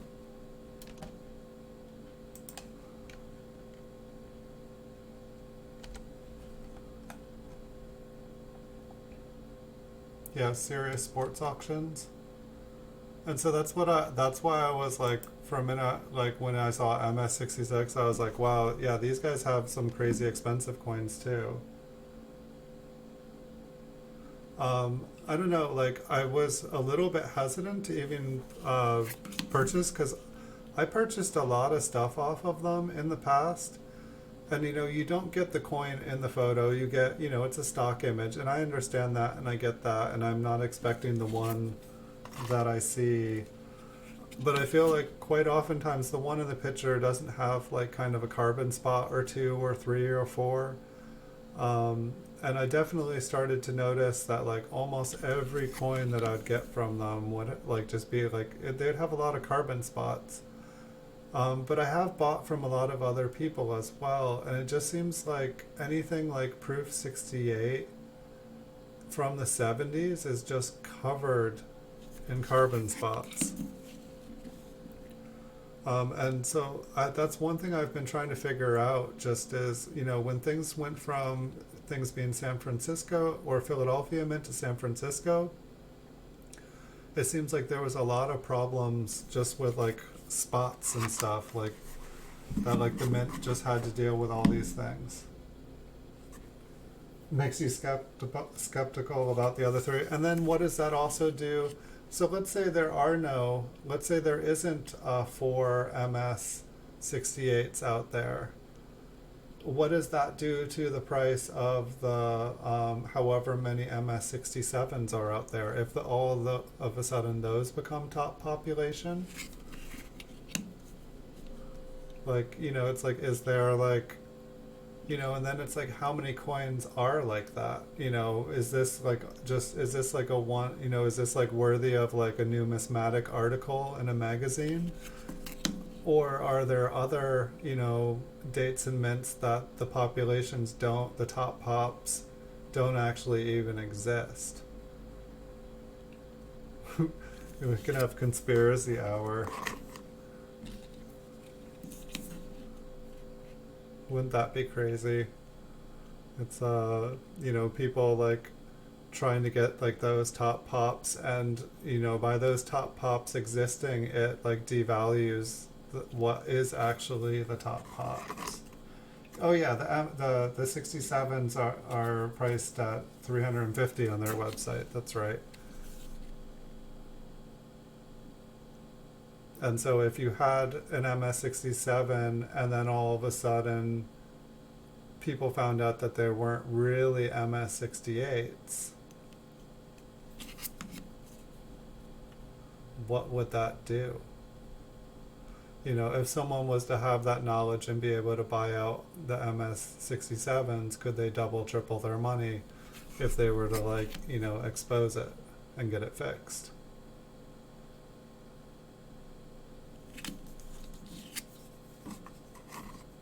Yeah, yeah, right. But I mean, like, I mean, I have like I've had MS-67 coins from the 50s and 60s. They don't look like that. Um, I mean, like, like it's like looking at the coin. When I saw the holder, I'd already looked at the coin, but when I saw the holder, I was like, oh my gosh, the holder is what got me excited. And then it wasn't until looking back at the coin, front and back, that I was able to bring myself back down to, okay, this is a mistake. Um, so I don't know. That was definitely interesting to me, though. I mean, I have owned business strike coins that have proof-like surfaces, but I would not say that the proof-like surfaces looked like a proof coin.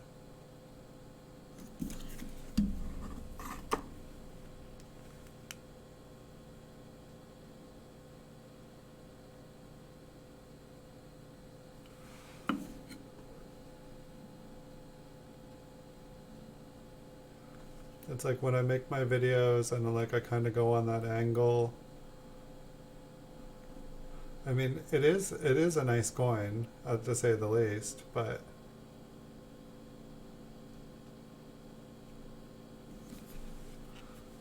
this is the nice one that I picked up today. This one I was actually like surprised I could pick it up. I actually it was one of those coins where I was like, yes, I'm gonna buy it, but I'll throw an offer out there and wait an hour or two, and if they don't accept the offer, then I'll just go ahead and buy it now. And the person totally accepted the offer, and so I bought it.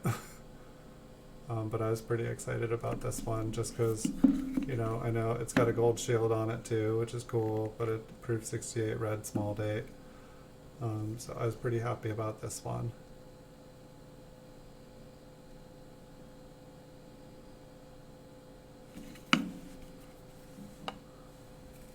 But I mean, it's like this, so this is the Philadelphia Mint. And then, by the 60s, this is, the San Francisco Mint. And I mean, it's like, could there have been like a newbie grader? And the grader is like, oh yes, I don't know, like they're used to the Philadelphia coins. And then they see this one and like, oh no, it's a San Francisco, it's a business strike coin. So then they put mint state on it. Maybe like somebody from the nickel department, was filling in for someone in the memorial department, and they didn't know what they were doing. It was like bring your kid to work day. Some coffee got spilled on a computer.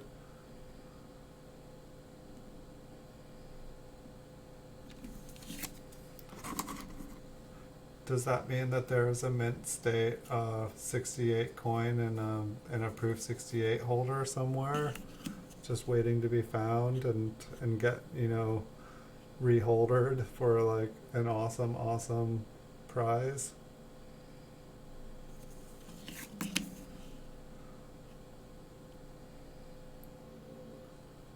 Well, if anyone ever needs to clone me in the future, I feel like quite a few of these coins must have my DNA and fingerprint on them. So that'll be kind of cool.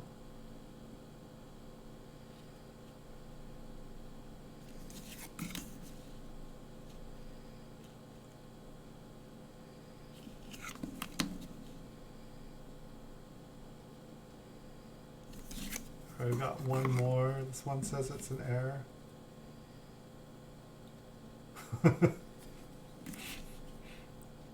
Oh my. Yeah, I'd say this one's got an error. It's like got like a lamination, like at one angle there for a second it looked like one of those like Civil War swords or something, just going like a bayonet. Ouch.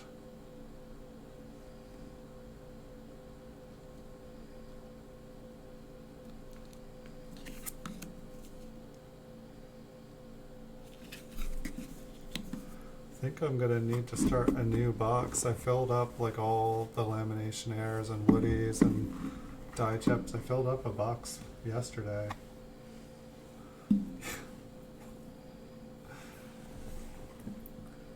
That would be hilarious to get it like true view.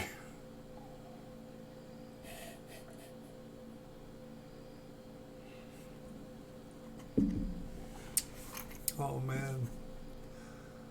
Alrighty, let's see. So that box is full. I'll just start a pile. So that's, oh yeah, we're gonna zoom in. Alright, so I think I found that. Oh no, I'm supposed to turn on the light first. It's gonna be, alright, it's gonna get bright. Torch down. I think we could see the lamination error pretty clearly. It's like really mangled. I just wonder how these flips are affecting the coins. Alright, so we'll make a nice little pile there.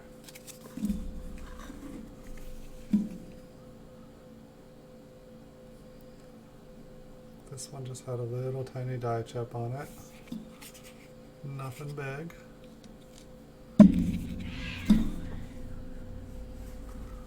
Wow, I'll be right back. I haven't had that happen.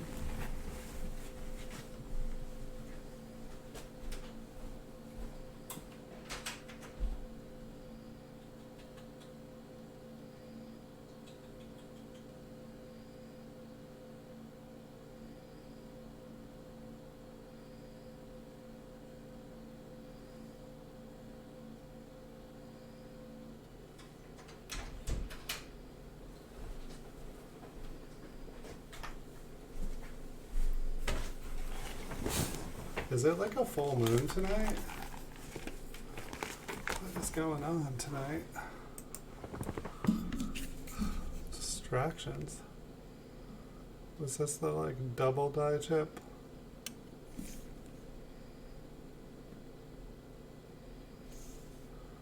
Got it flipped over. There's one. I guess it was just a little one. We had one that had two on it.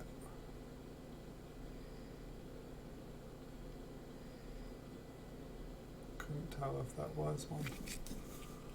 That's a 52. Oh, I think that was like a mountain lion or something. It's like crazy.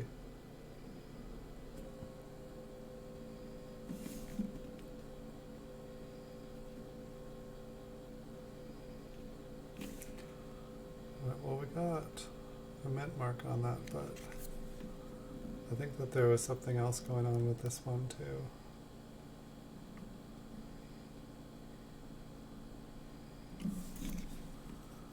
And I keep not getting. Oh, maybe this was like a tiny die crack. Can't see it in this light.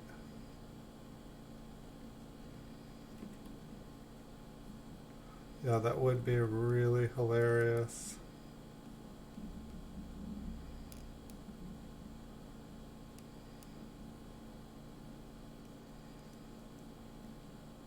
I'm not seeing what I was seeing before. But that definitely was an interesting coin. I mean, it's at least an interesting story. But I feel like that one could I don't know, that one could that one could help someone walk away with like thousands of dollars.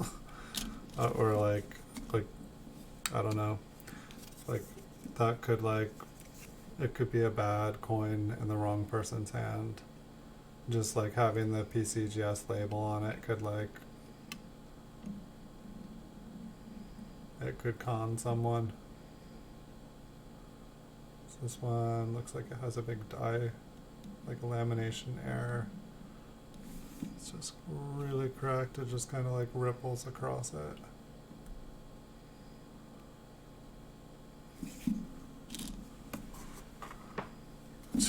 I'm gonna need another, I still have like a stack from yesterday. I think this one was the dual die chip, like the big ones. So the left one has one. And where was the right? Down at the bottom, probably. I think I just got stuck on it. I was like trying to like go downwards and it was getting hung up on the die chip.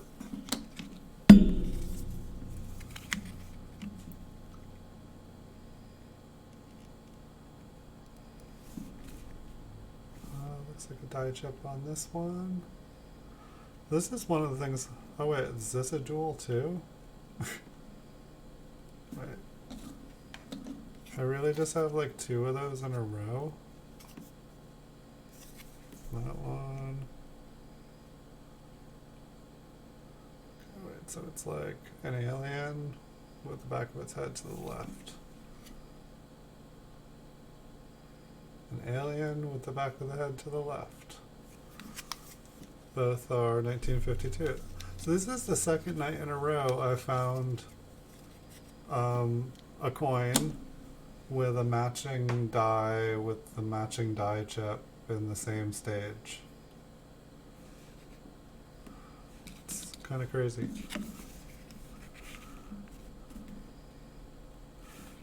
I mean, I guess it happens. We'll take a look at the mint mark.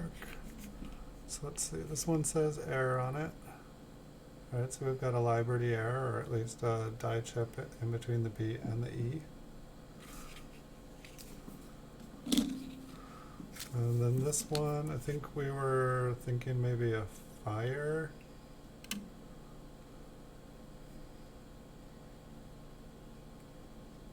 It's weird, it almost looks like there's a rim down there. But then it's like here, it's like, so there's a little die chip. Is that a die chip or tape? On the rim. There was like some kind of cool toning on it. Let's see if there's anything else weird on it.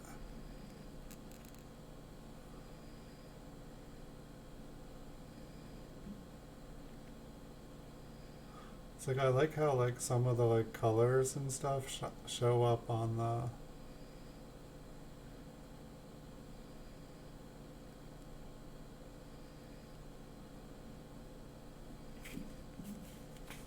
yeah, I just don't like just the way that the coin got like smushed up. But it's like that looks like another rim there. Like it's like the coin goes all the way out to there.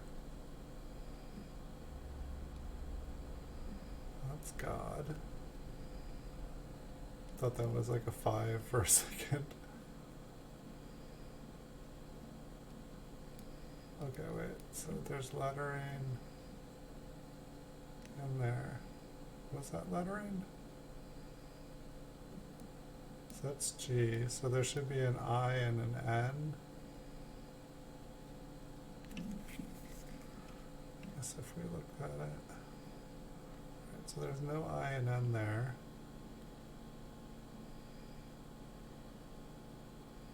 But doesn't it look like kind of like lettering, like those like square places right there and there? Almost, oh, is that metal stick up?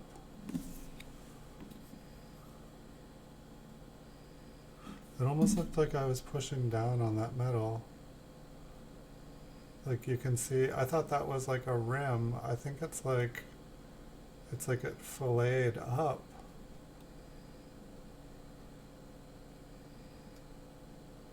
Weird. I've never seen a coin opened up like that. And so is that like the lettering down there?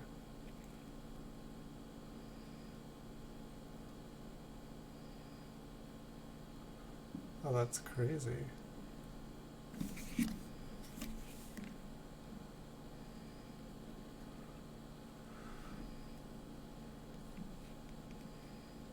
don't know, the backside kind of looks cleaned.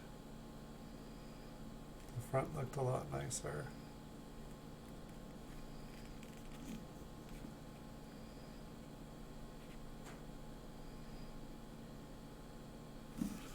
I don't know. That one's different. That one's unique. This one kind of looked like there was a chip out of the bottom. I don't know if it's a clipped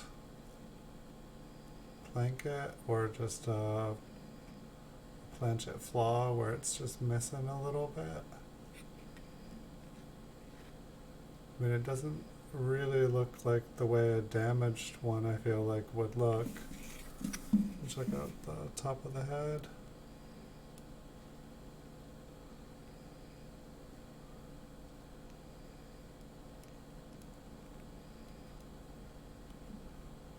The rim looks solid on the other side. I'm not seeing damage. I'm guessing that's like a planchet flaw.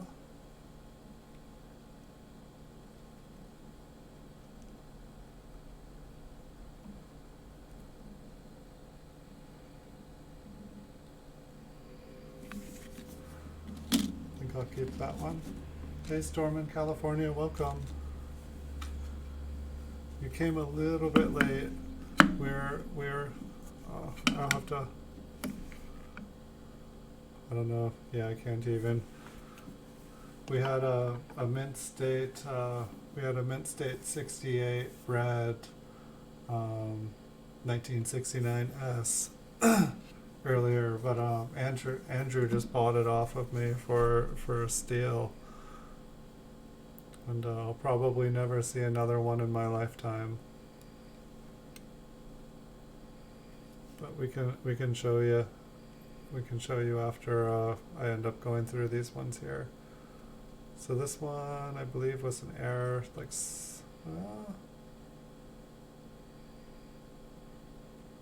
okay, it looks like there's like maybe like a lamination error. Yeah, there's just like metal all outs of sorts here. Hey, thank you for hitting the like button, Storm in California. I definitely appreciate it. You're welcome to any time you want. We've been having some crazy errors here, or like at least crazy disfigured coins. I don't know. So that one looks like it was a lamination error. This one I had on the reverse. I'm guessing it's just a die chip because I don't see anything looking down on it.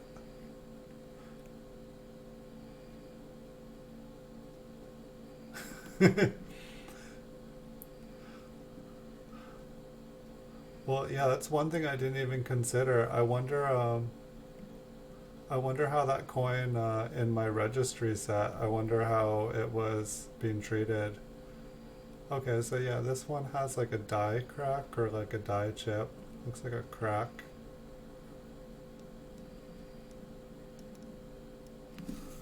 Sometimes they seem like the same thing. This one definitely, is this a third one to that? Okay, no, that does not look like an alien.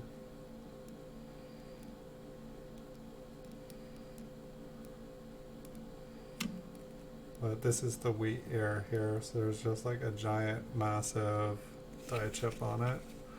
1952. Yeah, it seems like I have a lot of 1952s here like that. Yours isn't reflective at all. Yeah, I don't think any of my mint state ones are either. So this one has a big die crack or huge long chip. About the other side. It's like funny with this roll, it's almost like, hey wait, which coins in it didn't have a die chip? So we have Lincoln with a big crack on his skull somewhere here. And like it looks like a little bit of extra metal as well. But yeah, it's like funny, it's like there are these other cracks too that I don't even see. This one's pretty deep though.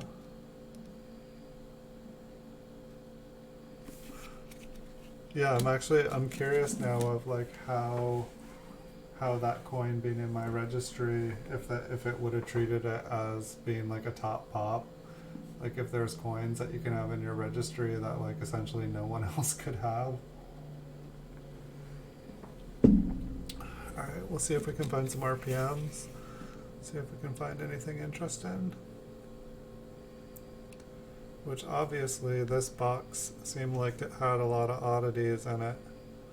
So we've definitely got some machine doubling. And I can't tell on that. There's a lot of stuff on that, and I can't tell if it's damaged and it just looks like doubling. I'm gonna pass. I want to go for something solid. Yeah. So I guess that's a reason to maybe keep something like that in the future. I mean, that within itself, if like, you know, if you really want like a top pop, you know, registry set, that thing, you know, might be worth it. You know, it's like, it's almost like it can buy you like, you know, like an extra rating point or something. You know, it's like you can spend $5,000 or you can, you know, buy this coin that has a mislabeled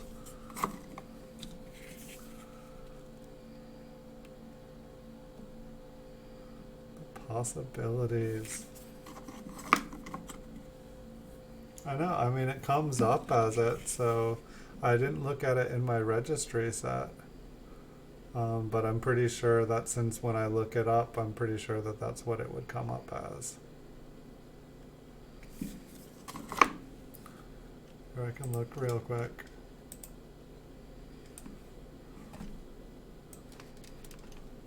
I'll at least get the page loading there. Alright, I'll come back in a minute. You might have to remind me.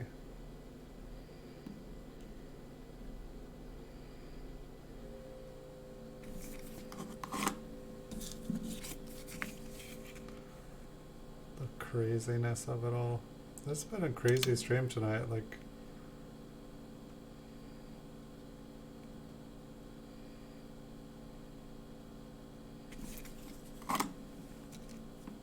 it's definitely not the normal.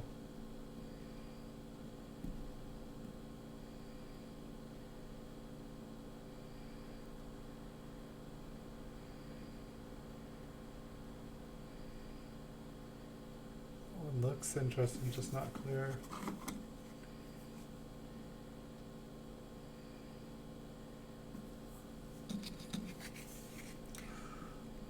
I can't remember which year they redid it, if it was like it's like the 1968s. I feel like they're really flat. Is it 1969 or is it 1970 when they like redesign it, because like basically the coins were like losing all their details.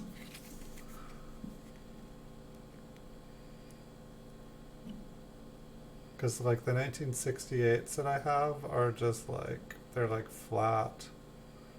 And I can't remember if the 1969s get all sharpened up or if it's 1970, and that's like why we have like the small and large dates and stuff.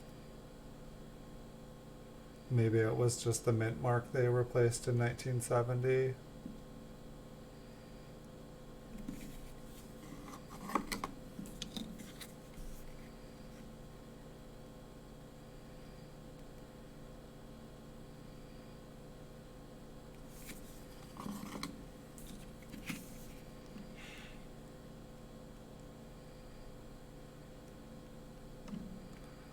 That one looks kind of cool.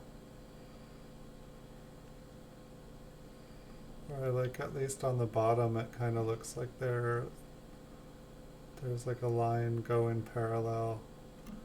I don't really see a split serif.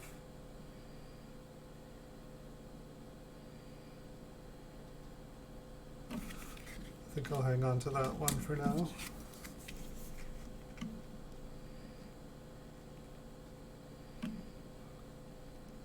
It's a Muppet S.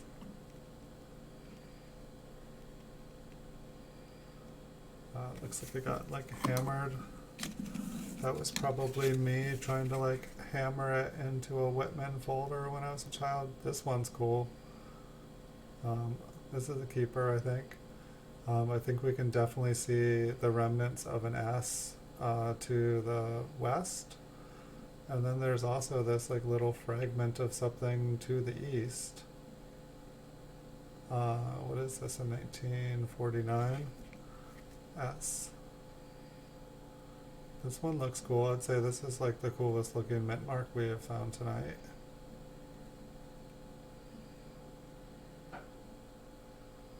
Like that one, yeah, that one definitely looks cool. We'll maybe just look around, see if there's anything else going on.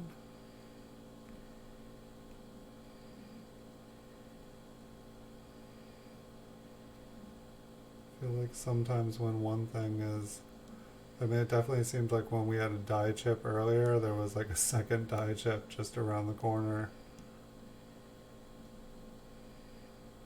Alright, well that one definitely looks like a keeper. 1949 S. Alright, I'll have to look that up. And hold on one second. I'm just gonna see what that 69S shows up at.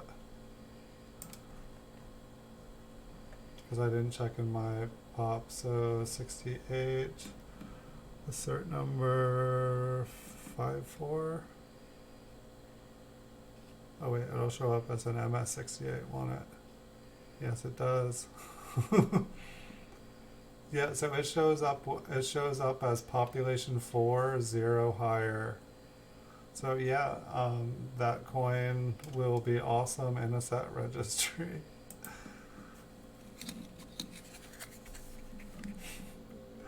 Oh, that is awful, awful. Well, I mean, in that case, like that's a very valuable coin for a set registry. You have a good eye, my friend. A very good eye. I think you got a deal there. I don't even remember what I don't think I put it up for that. Just what I was putting up the other ones. I guess it was like $37.50 or something. Hold on, I'm loading it. Guess I can look at another one. Wow.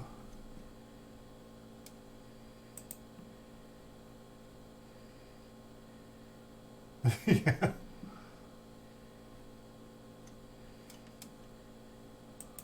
I put that one up for a little bit more, huh? Or I guess, yeah, that was an MS68.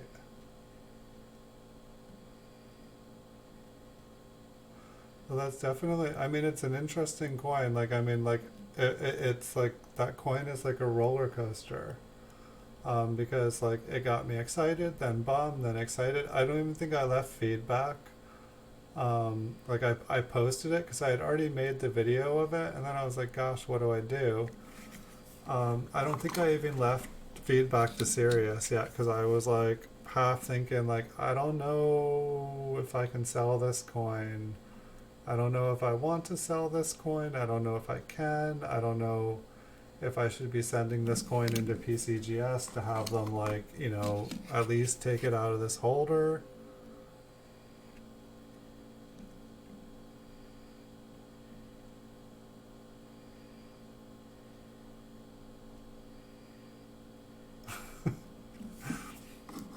You see like the shock, like the honest reaction to it, like, oh my god, oh my goodness. I probably could have been like a little bit more excited or something. I don't know. Like I was definitely surprised. I think I like totally double taked it. I was just like, you know, going, you know, it's like I probably did like 100 coins this weekend or something, so I was just, you know, making video, and just, you know, I kind of kind of the same stuff when I'm doing it because I'm trying to describe the coins because they end up going on auctions. Um, but it was just funny. Like I was just like, wait, what?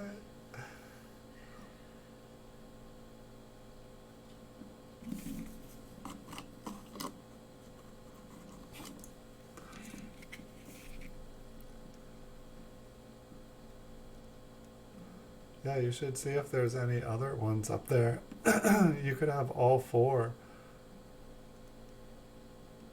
I mean, I wonder where, if like, so like that one, it truly shows up as an MS68 red in the registry. Um, but does that mean, and there's no price for the other three, so it's like, I totally wonder if all four of the MS68 reds were actually Proof 68 reds misholdered. You might check out if there's. That's one thing I didn't look to see what the population for an MS67 for that year is. I saw what the price was. But it almost seems like if the MS67s are affordably priced, it almost might seem like a really smart idea to like buy all of those and then like let PCGS know that they made a mistake and that the 68s don't really exist. And that'd be a crazy way. I'm streaming right now.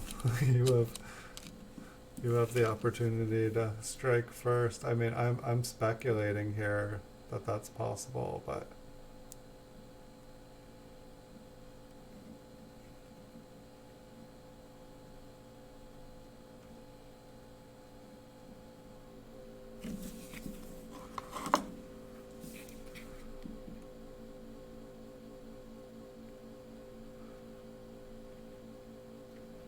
and I mean, even on the other hand, like let's say that one was the only mistake and the other three were real.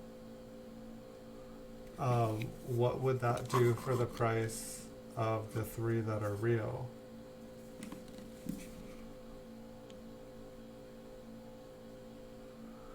This one here looks pretty good.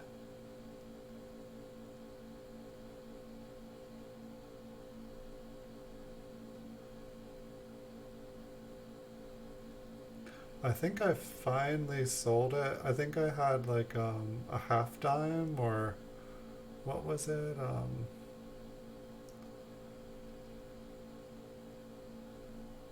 It was like a PCGS coin. It was like an older one. And it was like totally labeled one thing and it was like totally another thing.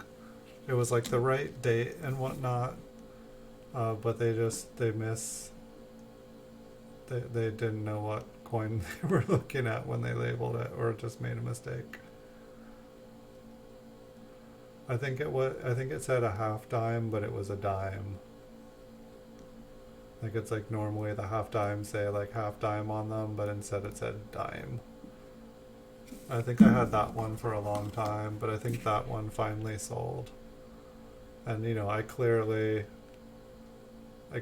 marked that I thought that it was not what it, like please check reversive coin.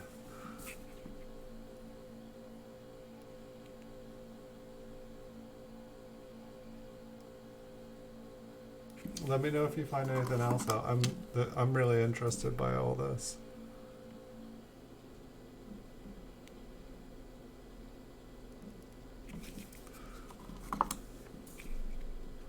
It makes me want to make a video of the coin, like just like make one more video of the coin, like, like like could there be a mistake here? Like could these coins be undervalued?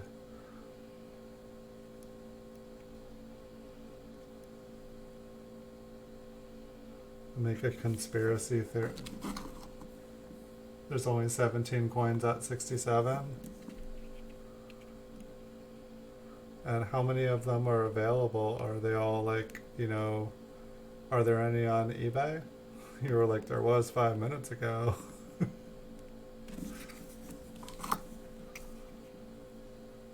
I'm just enjoying this mystery. I'm not, you know, like I could purchase some stuff, but I am holding my wallet back this week, just making sure that I can pay for emergency stuffs here.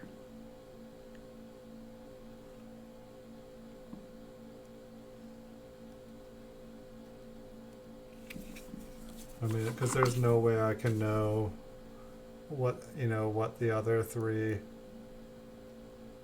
MS68 ones, if they are indeed real or not.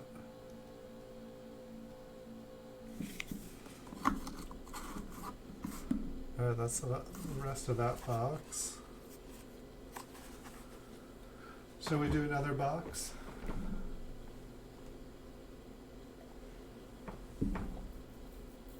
Highest on eBay is 66. Yeah, there's been some like really high there's been some really high top pops on eBay lately. So I haven't been following Heritage that closely, and for all I know, there's like crazy stuff on Heritage. I feel like people at Heritage would say like, yeah, right now is not the best time to liquidate your collection. If we start liquidating everyone's collections here, it's going to cause a spiral effect. This one does not have, let me turn off the light. This one does not have anything written on it. So maybe I'm not done sorting, but I think everything else does. Zoom back out a little, pull it up. What do we have here? It's like a fire coin. It just has like an interesting texture to it.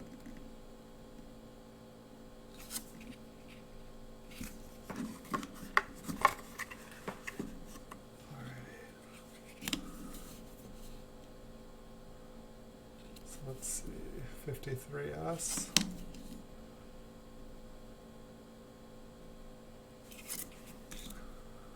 Try to see. Yeah, this one doesn't have anything written on it. I don't know. This one almost seems like a drawer clean out. It's like you know, oftentimes like when I was moving around a lot, I would just have, you know, like a bunch of coins that were kind of like better dates or like better coins, and then when I would have to like move, I would just, you know, have all these like little teeny stacks, and so I'd end up like, you know, flipping them up and putting them in a box. For some reason, that's the kind of vibe I get from these here. But we will see.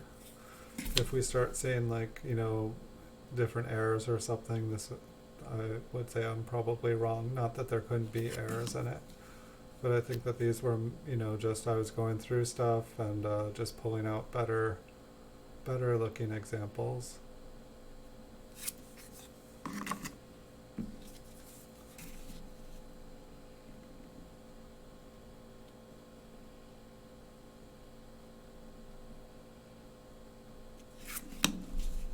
Quite a few 58s. This one looks like it's got a little bit of color on it. I think it's more kind of a dark color. Looks a little bit brown. Not a lot of mint marks yet. That'll make things a little bit easier here. Here, this one has a. No, that's not my handwriting. Oh, but I do know whose that is. I know what these are now. Somebody was helping me.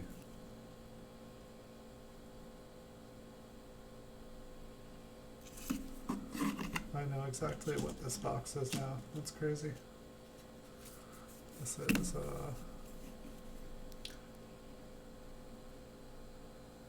I think this box is about 10 years old.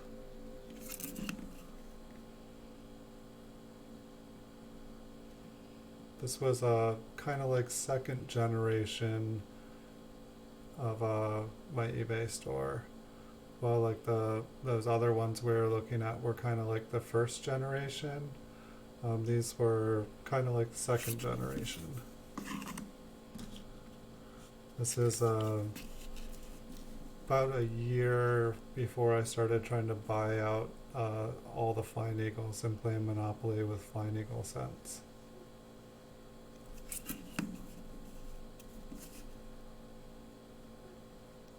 This was probably about 2 years before I started getting into like, maybe 3 years before I started getting into like PCGS coins. It's like just starting to get coins that were a little bit higher quality, but not quite to the point where they were worth getting graded.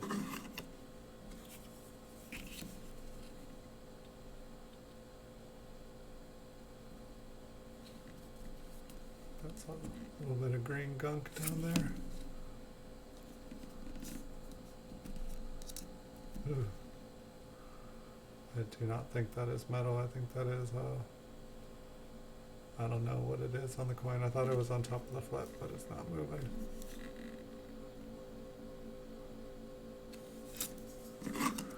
It may stay there for eternity. We'll check out the other side. Right, so we've got a mint mark this time.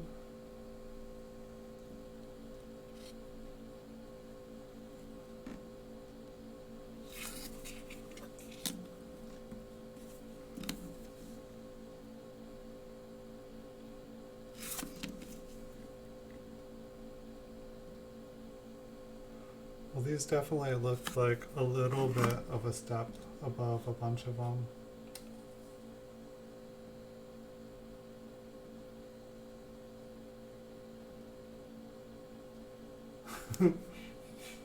A 1958 MS68 cameo. Nice.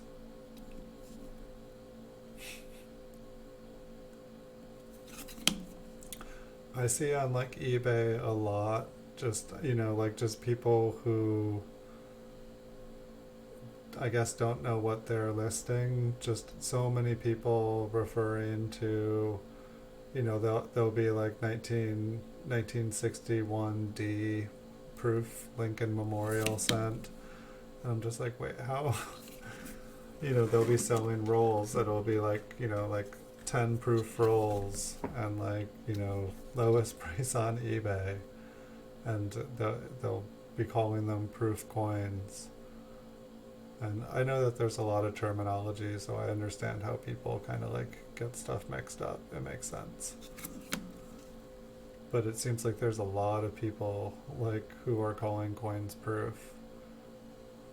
I think like maybe like, and it seemed like a lot of them were around like rolls. And so I feel like they just, you know, they're all bright and shiny, and so they hear the term proof and they just kind of associate it to like mint state. I think that's just some big scratches on that one.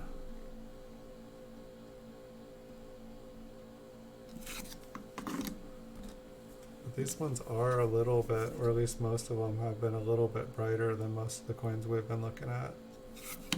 I feel like that gives me hope that maybe if I keep digging in this pile and this shelf that I'm gonna get some nicer looking coins.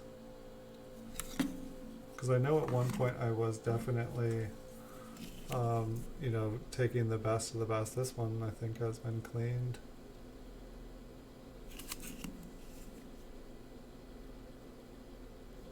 Yeah, when I look down on it, it's just like, I don't know, it's so weird. Like, I don't understand why like 10-15 years ago I really could not tell a cleaned coin. I think that was part of it though. I was like, well, what if it's a proof coin? Just because I didn't have proof coins to look at, and I knew that there were proof coins. I was like, well, what if that's what a proof coin looks like? And now I know that's not what a proof coin looks like.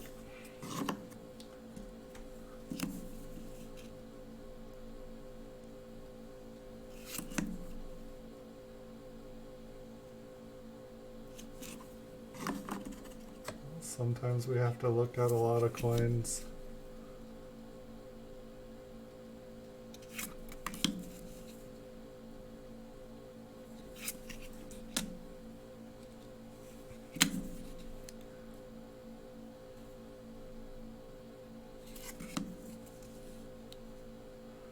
It's like I want to check and see that 1949S, see what RPM that is, because that one was really cool. I think that was like my favorite error of the night. Wow, check out that T.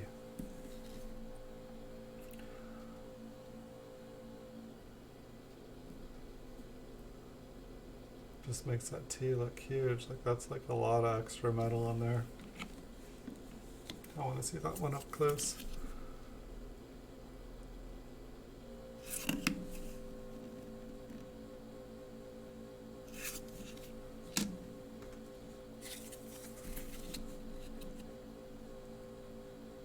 Little Liberty error there.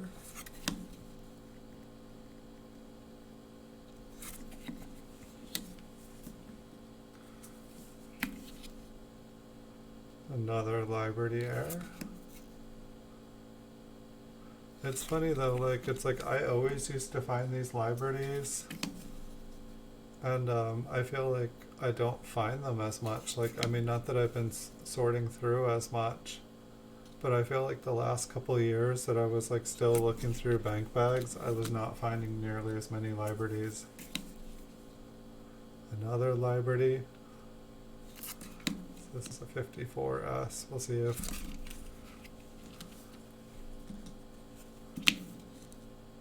another Liberty.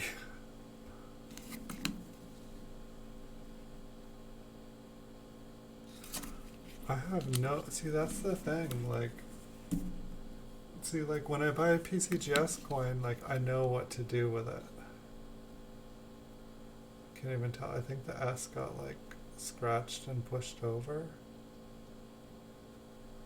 We'll check it out. It'd be cool if there was like a second S there. When I buy a PCGS coin, I know what the exit is. I know how to sell them. Air coins, you know, they just seem like they're a whole different beast. The S touching the 5, it's like not really an error, but it looks cool. People like them. See, that's like, you know, I need to find out like what the best way to sell a cut is, what the best way to sell a lamination error, what the best way to sell a coin with like a nice wood grain pattern, the best way to sell a Liberty. Like, I feel like people like skull cracks, but I feel like they're not, you know, like, I mean, I bought like whole rolls of skull cracks. Like I bought some, like a bank wrapped, like uncirculated one time, and it was like all skull cracks. And I feel like when I first started getting skull cracks, I would get excited about them, and now I feel like, no, there's a lot of skull cracks out there. And so it's like I really don't know what to think about them. I don't know if it's just like, you know, when you're first, you know, checking out different things, they seem kind of cool. Like just the name Skull Crack, it sounds cool. Well, that's the thing, like for like the stuff that's like kind of major, nicer, you know, like easy to see, I think I just filled up the second box. But for the first 30 episodes of this, I wasn't really separating. I was just putting stuff back into it. I think at one point I was thinking, oh yeah, I could just, you know, put the boxes on eBay and sell the videos with everything as is.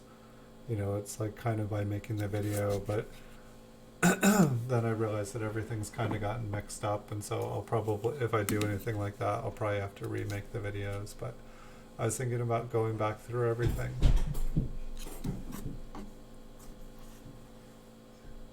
Everything okay? Dude, it's like a full moon or something tonight. I have no idea what's going on. You alright?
Holy cow.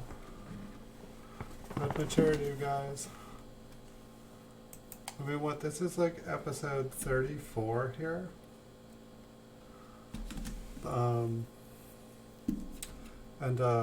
you know, I have like 50 roll videos and like all the other ones, like I've never had to like, I think I've only got out of my seat twice in all the videos I've done, and like tonight, like there's just been like one crazy thing happening after another. I do not know what is going on tonight. But yeah, that's basically the plan. Is I'm gonna reorganize all these. I was thinking that I could do a video where I go, you know, like I'll condense like all the ones of a particular type, and you know, do a video with all of them, so that people can see like a lot of examples of one kind of error. I think that would be cool.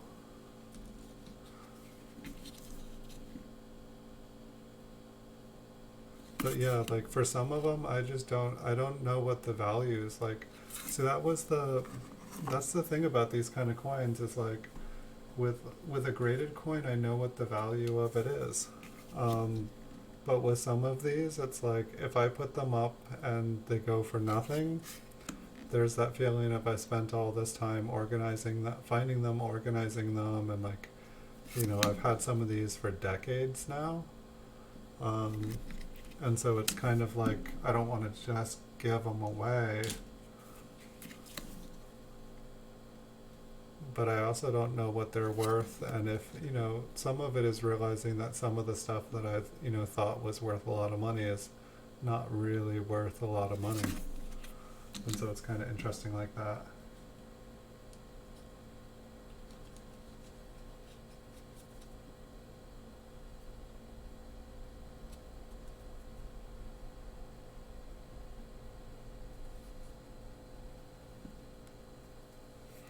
People definitely will pay more for a good presentation.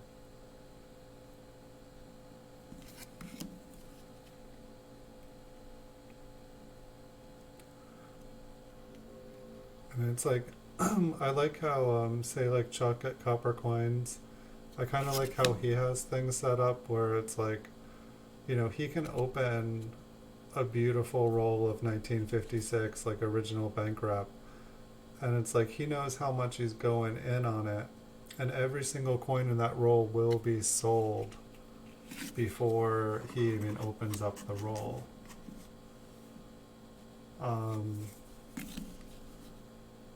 And like, you know, it's like he can open basically anything he wants, and while normally it's like, you know, it's like scratching a lottery ticket when you open up like an original bank wrap roll. He knows exactly what he's getting. He has the, you know, intelligence to know what everything is. He has the expertise to be able to tell what everything is. And he can, you know, like attribute it for the people, and the people will appreciate that, and that's part of the reasons why they buy the spots. But it's like, it seems like an awesome system, because like he doesn't have he doesn't have to like sit on the stuff, he doesn't have to hold the stuff, he just has to open it and like lend his expertise. Like it seems like win-win. It's like ordinarily somebody would like open up a roll and then they would have 50 coins to sell, and then they, you know, and then only the ones that were, you know, if there were money coins in them, those were the ones, you know, they'd be able to sell, and the rest would, you know, kind of, you know, you would sit on them for a long time probably.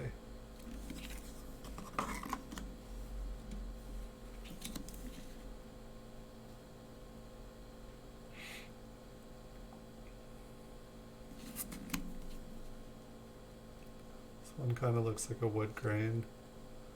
It's like a kind of a weak strike, at least in the center. Does the wood grain go? It always seems weird to me when it goes like one way on one side and another on the other.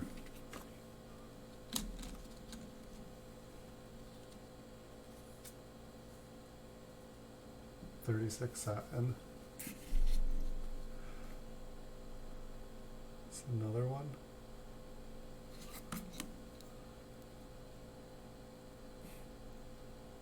Oh, what? Like, didn't I just... or was it all cleaned?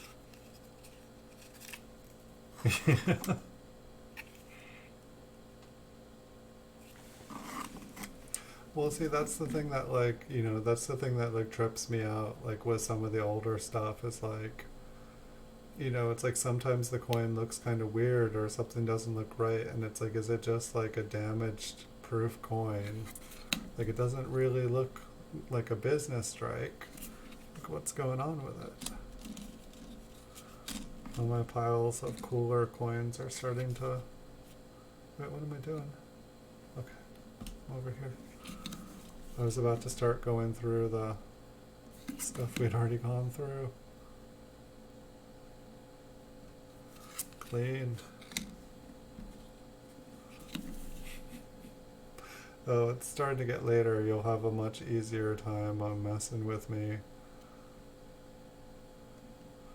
I swear there was one point, there was some people and they would like constantly, like a minute after I'd gone through a coin, they'd be like, no, pack up. Check out that other coin. Like, oh wait, no, it was before that one. And I'd be like looking and looking and looking and looking, and I'd be like, I think they're just messing with me. And they're like, no, we're not messing with you. It was a really cool one. You should go back.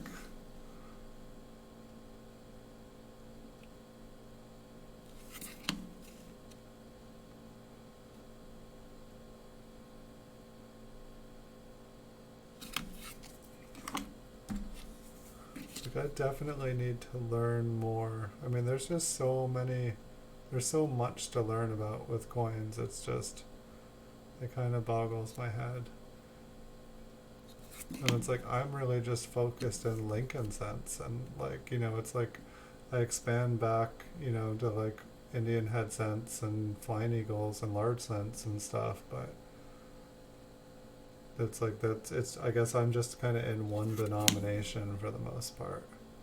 I like the yellow kind of streaks. Is this what they refer to as like a shell casing?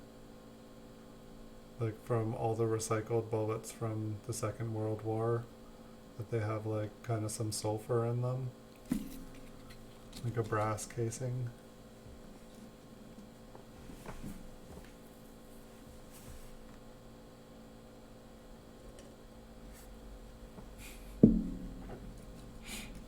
Yeah, there's I feel like your guys' chat comes, I usually wait about 30 seconds, or I usually expect an answer about 30 seconds after I ask something.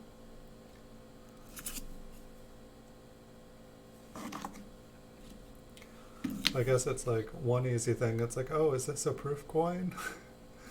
They didn't, there isn't a 1948 proof. But it's like, you know, it's like this one looks like, it kind of looks like it was like plated with something, or like, you know, it looks cleaned, but then it also looks like it was resurfaced in a way. But I guess it's just the original surface got removed. But I guess like the more knowledge you have,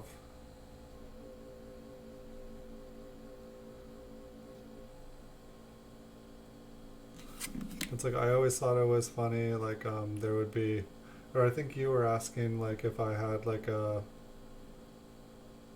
2017 S or something like that.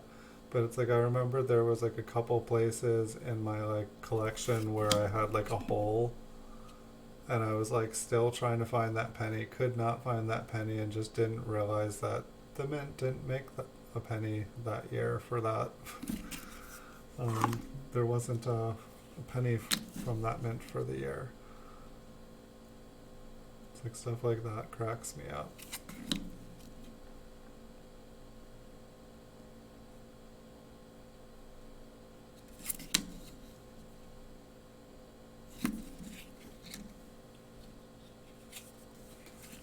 Coinception.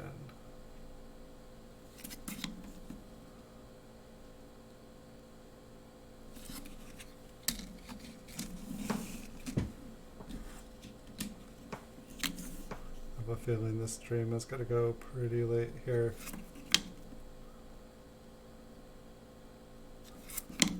sure how late I can stay up. I'll keep going as long as I can. I don't think I've stopped halfway through a box. That one's pretty bright. For a coin, I put it in a flip. This is probably one of the brightest ones we've gone to look at. I mean, the back is definitely brighter. I wish all the coins in my flips were this bright. I would be happy.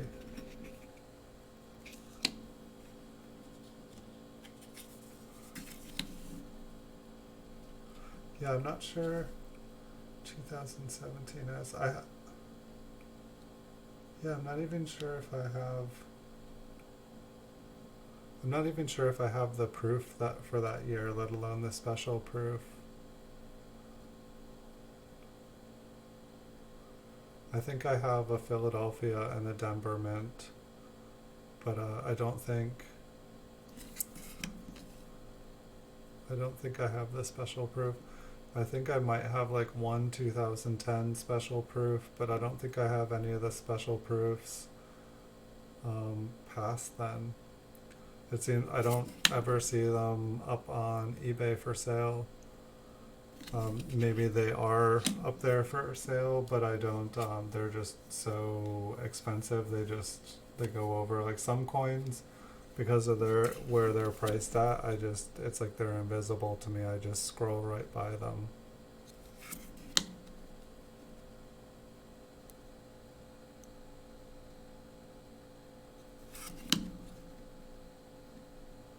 $1946 proof like. Like, is that a 23 or a 33? And then I go to like look at the flip, and the flip doesn't have a date on it. I don't think, oh, it got me then, it got me now. Yeah, I guess we can zoom in to see what. I bet. Ooh. Yeah. Do you know what causes this? Is this like death by 1,000 nails? This one's kind of cool. I have a feeling it's like super thin. I mean, it's like I'd want to think it was like, yeah, this one's like super thin, I can tell it. But it's like, is this like an art piece? Did somebody do this? Like, it seems like if it was corrosion, it wouldn't be so artful. For some reason, like, what was that movie called? Like Hellraiser or Pinhead or something like that? For some reason, it makes me think of that movie.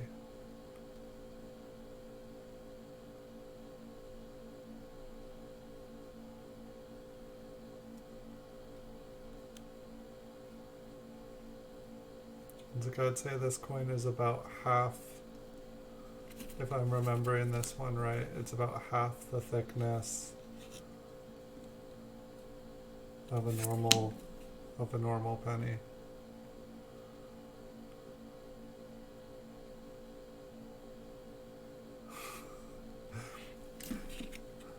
Yeah, I'm pretty sure I've got at least one counterfeit one in here.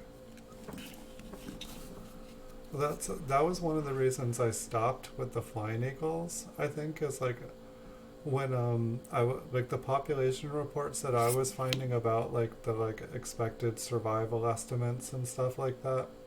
When I got to within a few hundred of that number, and I could see more out there, you know, still thousands more out there for sale, I was like, something's not right here.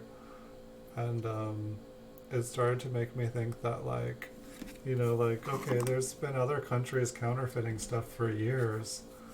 How hard would it be to like counterfeit like some of the older coins, and then they wouldn't have to be like, you know, nice looking coins. You could just put them in a rock tumbler, like, you know, throw them out on the road, let them get driven over, you know, just like just beat them all really bad, and then sell them for $5 to $10 as like a culled flying eagle. I was just like, what if like a quarter of these coins that I'm buying are like, you know, not even real? Well, it was nice talking with you. I hope you enjoy the coin. At the very least, you bought yourself a top population for an extreme place in your registry for extremely high price registry spot. Um, we might have, opened up a mystery. It would definitely be. I'm interested to find out this mystery and like find out if like the other three, or if this is a fifth, or how often this happens. And so like, if you end up finding out more of the mystery when I send it to you, please let me know. I want to know. I'm like totally intrigued. It seems like something that like a book could be, or like a magazine article could be written about. But thanks for the conversation. Thanks for the thoughts.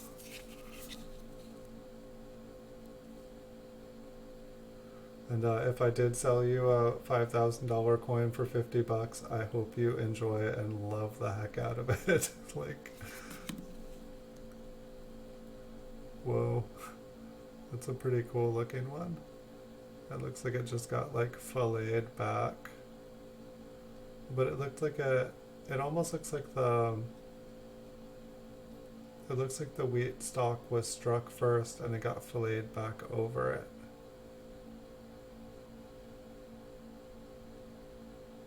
Yes, please let me know what you research. I mean, a deal is a deal. I put it up on sale for eBay. I knew anybody could buy it. So let me know what you find out. It will be in the mail tomorrow morning, and that's Tuesday. So my guess is it will arrive to you by Friday. If you're all the way far on the East Coast or something, maybe Saturday morning.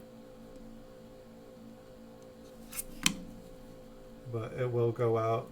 The mail, it probably won't leave here till 5 o'clock. It probably won't receive a scan. It seems like the post office doesn't scan till 5. But then it'll work all night and all morning.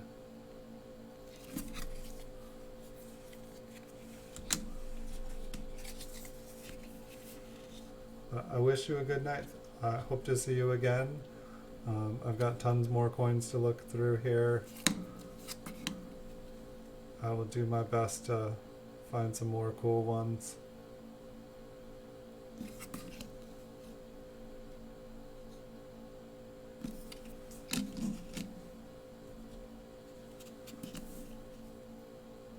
Yeah, that one's definitely got me interested.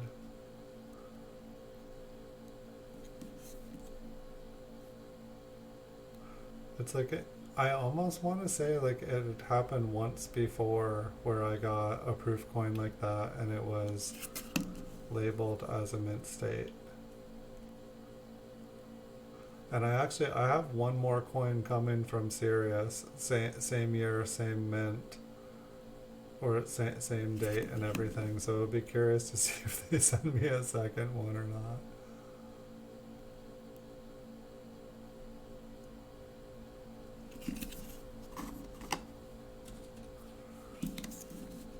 It's like their last of their stock.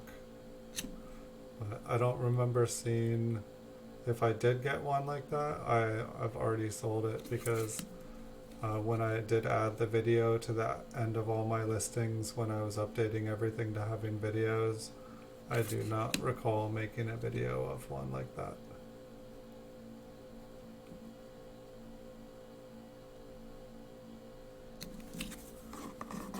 I guess that's something to think about, removing the video from the title.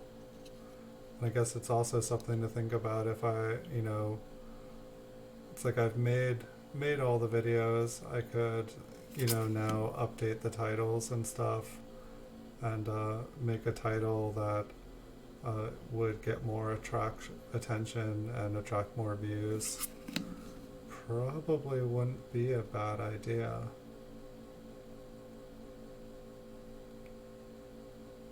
This one looks like a super weak strike. I'd zoom in on it, but I don't think we will have anything to see. It's just interesting because there's like nearly no, damage on the fields. It's so weak. It's like, there we go, there's an angle we can actually see.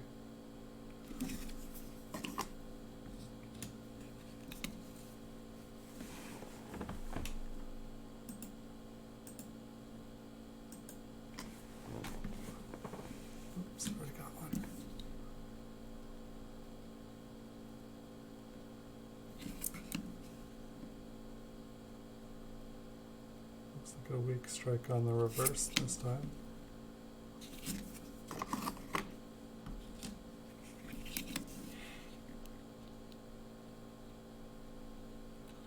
Whoa.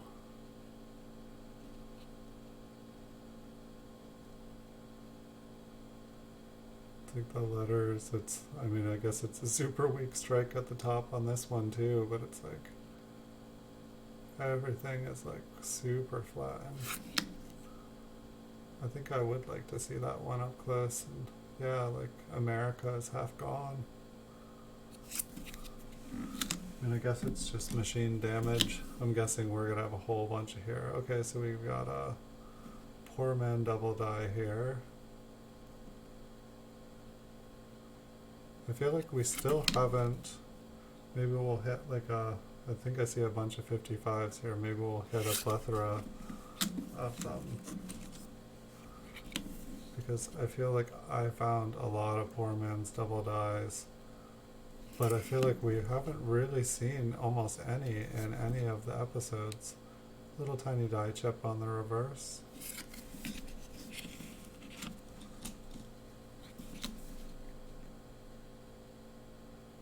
It's nice to start seeing things that I remember and that I've been like, wait, why haven't I been seeing any of those? Now we are.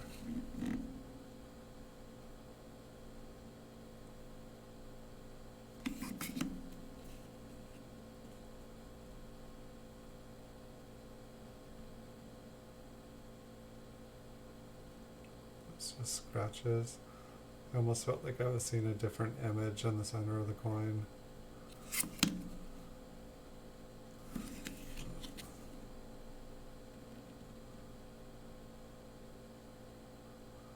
I just want to take a close-up in between the L and the I. There's like a line in between. It's probably just a scratch or a die scratch or something. Just kind of got my interest.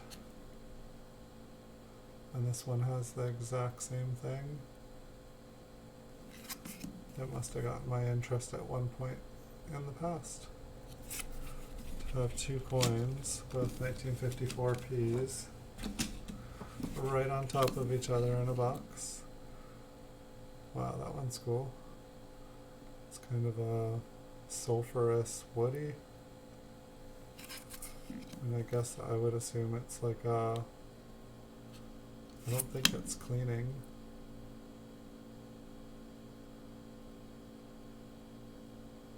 It's kind of a pretty yellow.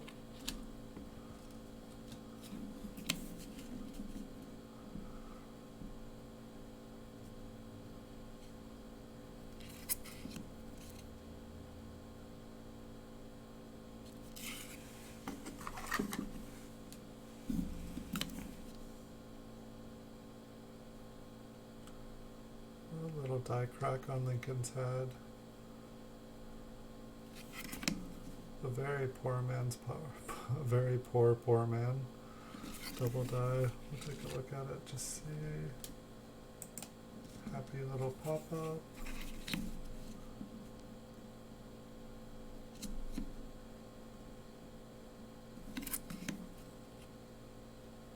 Little die chips on the wheat ear on the left side.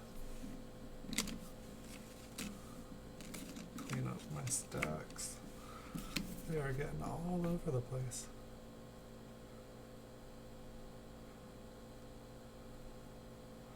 Yeah, one thing I need to figure out is like I still have like, you know, like probably like 100,000 coins to flip, you know, which if I flip all those, we'll have enough shows for pretty much the rest of my living future, probably, if I only show like 50 to 200 a night.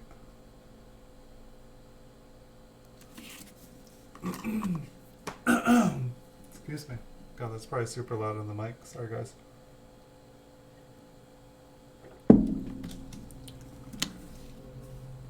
I think maybe I should practice talking more. Because when I come and talk for a couple hours, it seems like that's about all my voice can do.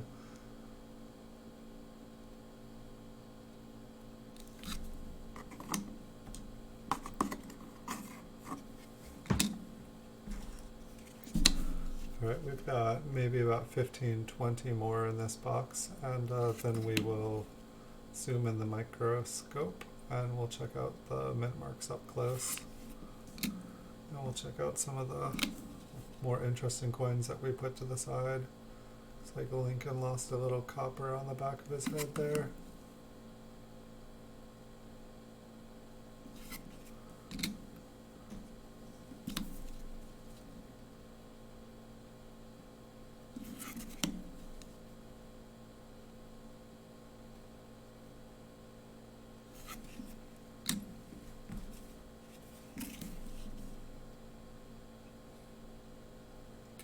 This one is not labeled. I think I can read a 1924. I'm guessing that I looked at it and I couldn't tell what the date was on it. And so I was like, well, could it be a 1924 D? Or is it just a 1924? Look at the 5 on that 35. I think that's the biggest 5 I've ever seen. Look at that. I don't think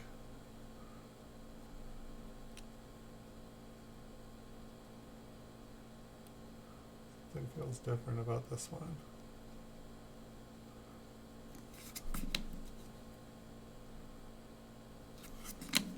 $1931.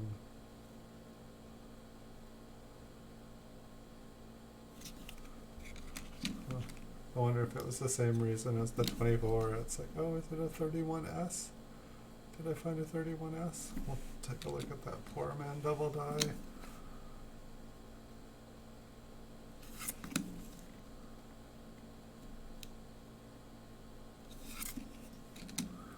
Dun, dun, dun, dun.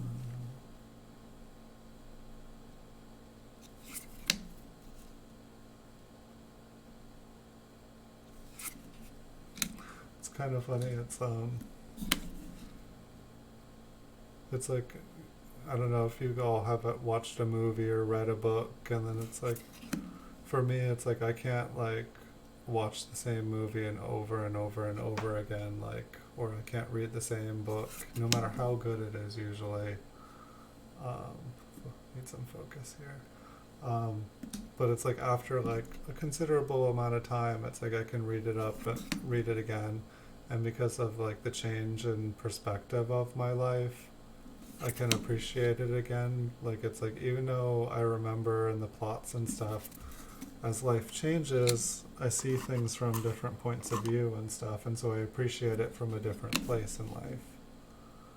And it's like, it's like you search through a bunch of coins, like, and it's like you think you found everything, or you think you know everything, but then you come back in like 10, 15 years, and it's kind of like rereading a book or watching a movie again for the second time.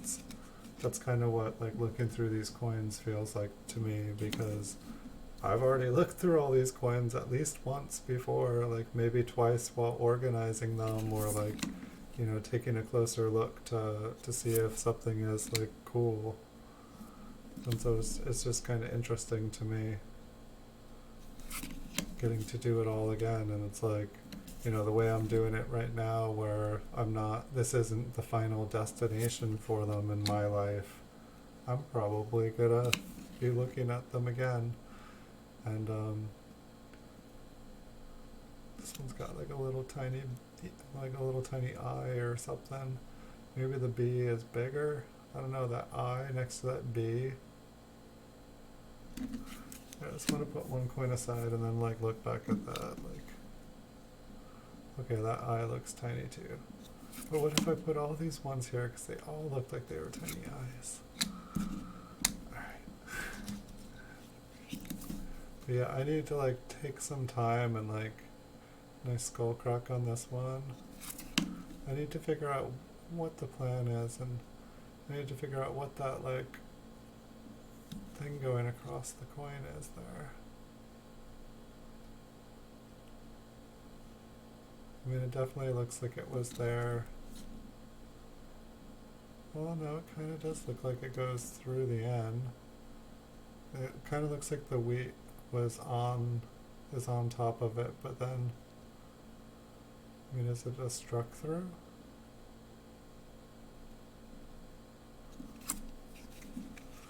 I don't know.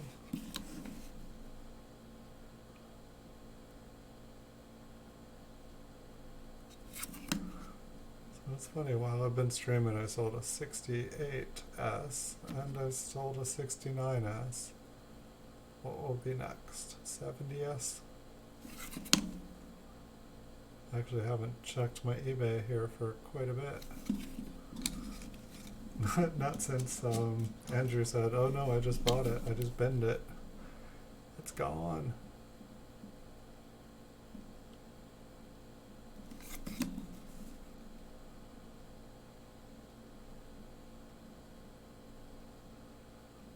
I know this, like, say, like, if I was to say, like, proof, like, not the front here, but it's like a business strike coin with, like, proof, like, where was it? I feel like I was seeing something that, like, reminded me of proof, like, surfaces. Maybe it's, you know, not proof surfaces, but proof, like, it was just the way the light was hitting it, I guess.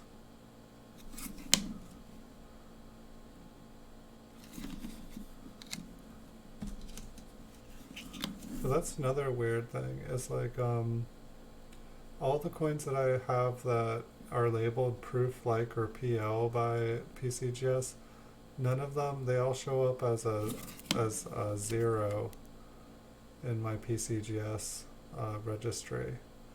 You know, it's like I'll have coins at the same grade, mint, date, everything, but they won't have the PL for proof like on them. And those ones will have grades. But the ones that are PL have no grade. And I don't quite understand that. I don't know if, like, the ones I'm thinking of off the top of my head were, like, newer. I think they were 2019s when they were still 2019, and I don't know if PCGS was just, you know, trying to figure out how they weren't assigning a price to them until they figured out kind of what kind of populations existed for them. I think that's my best guess.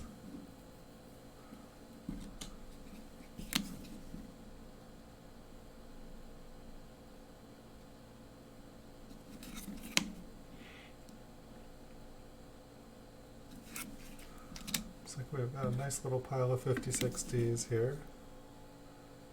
Is 56D the one that has like a really, really nice RPM?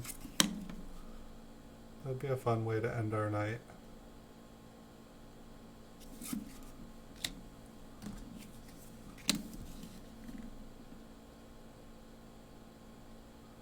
That's just a little spot to the side. I'm like, what's that? However, so that's the last one in the box here. So I will zoom us in and we can take a look at some of the cooler coins, and then we'll look at the mint marks. So what I think I finally got this down. So I'm going to turn the light on first. Then I'm going to zoom us in so I don't just make everything dark and then just like shoot a light in everyone's eyes. I'm getting better, or at least more considerate at this.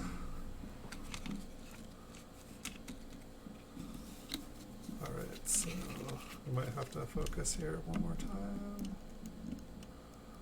Okay, yeah, so what am I looking at? It must be midnight. I'm like, where'd my brain go?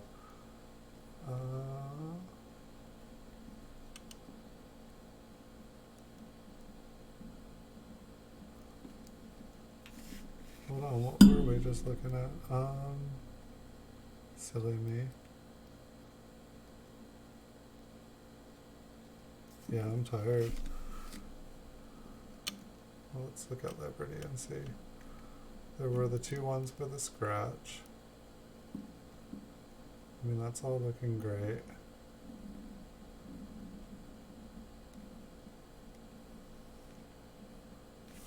Oh, was this a tiny...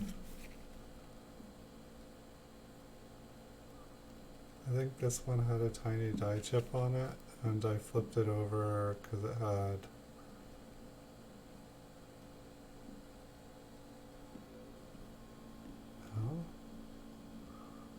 Is this the one with the line that went all the way across?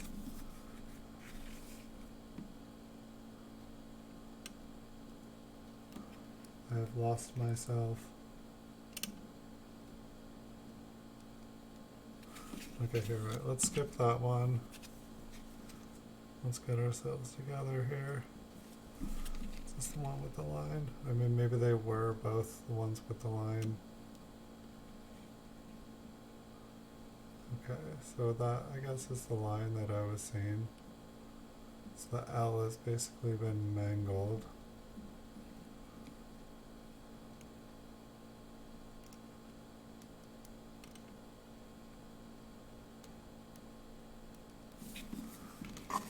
Let's see what this was.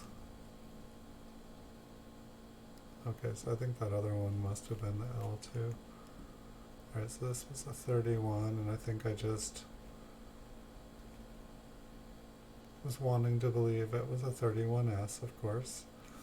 But I don't see an S, and I don't think I'm going to convince anyone that there is. So this is, yeah, let's look at that.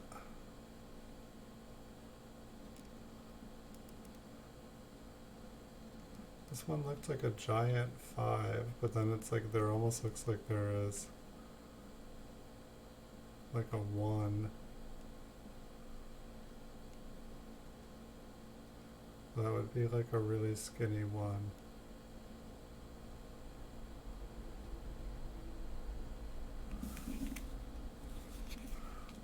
I'm gonna keep that one, but I don't know.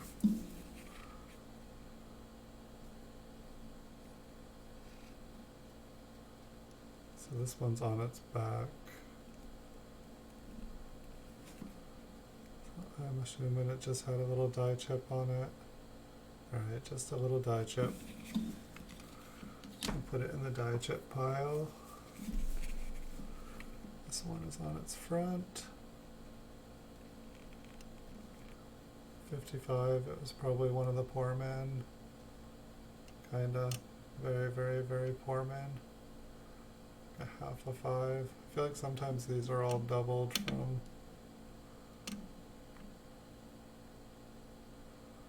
like super pushed up into the edge. 54.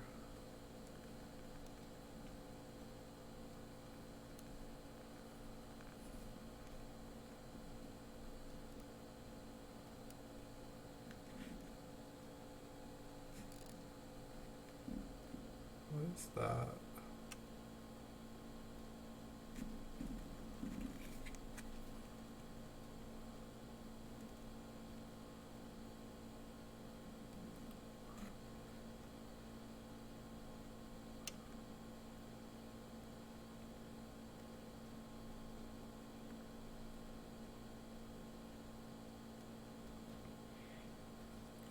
What's going on with that one?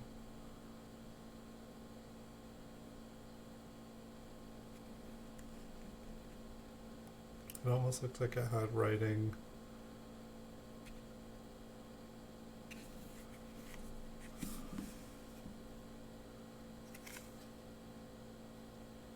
I don't know. I think I'm going to keep that one. It's just, it looked like kind of like there was more writing to the side of the 4.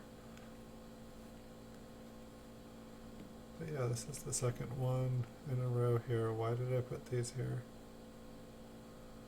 Okay, was that the... That must have been. Some of them looked like there was like a line between it, and I just wanted to see what that line was. So this is probably a 55, poor man. At least it looked like it, like the 5 was stretched out. Seems like a lot of them had kind of a die crack. There's another 55.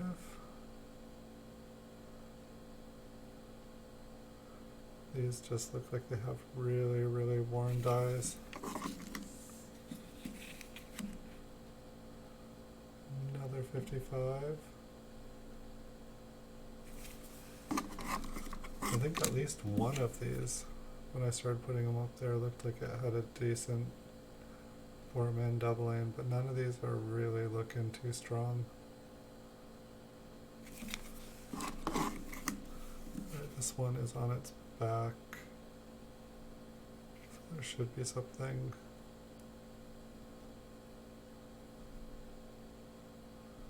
Should be something going on.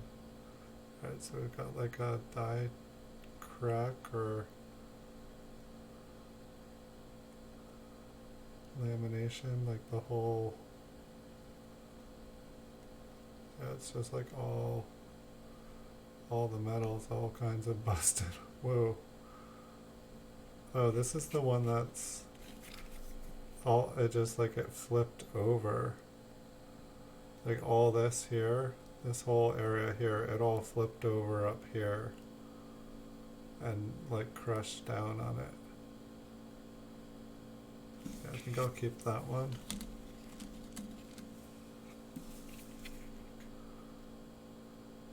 And a 54S. I think that just got kind of mangled. What was going on with you, my friend? Liberty? Oh yes, I think we're gonna have quite a few of these Liberties. I think there was like Liberty. Let's check it out. We'll just check the mint marks before. And what? No Liberty here. What was this one? Was it just the mint mark? Oh, it was a filled 9. Okay. Not really an error.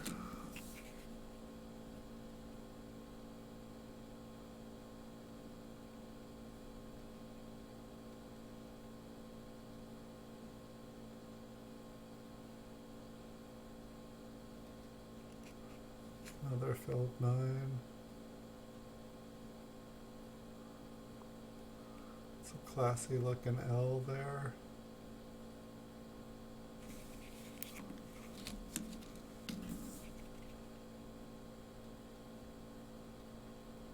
Super filled 9.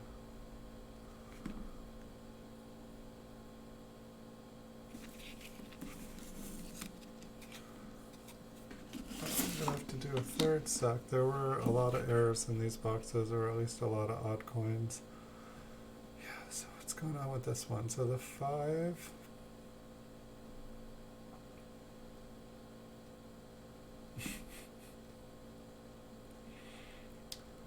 The death of a die. Right, so the 9 has like lost pieces of the 9, and then it's got like baggage hanging from it. The 5 looks like it's missing.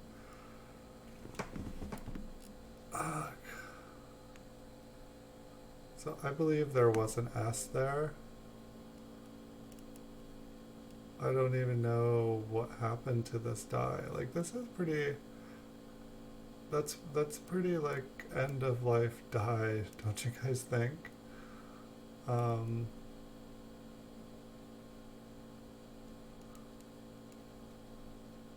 Like that is pretty mangled, and it's an interesting one, I guess, because you know, like usually like like you know, we saw the ones where the 9 is filled. It's like, is that when like all the stuff, like that massive stuff fell out, and then it like took out the mint mark, and like, you know, then they're like, oh gosh, yeah, we can't use this die anymore. That one's just crazy. But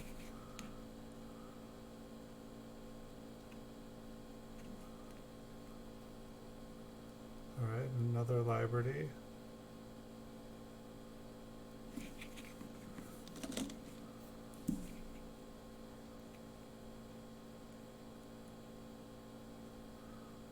Another Liberty.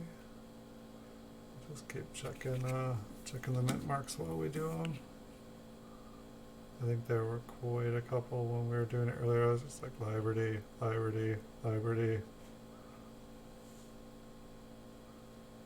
Interesting looking B.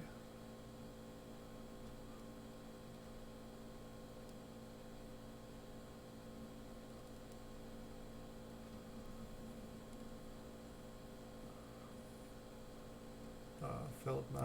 Okay. Yeah, I'm not even sure if I want to keep the filled 9s. Here's another Liberty. You know, maybe the filled 9 if it was on a Liberty.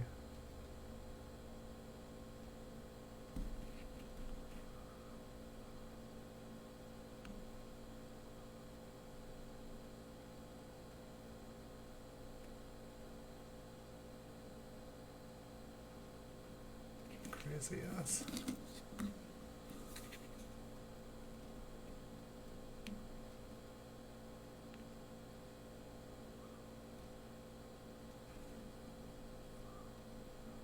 Another Liberty.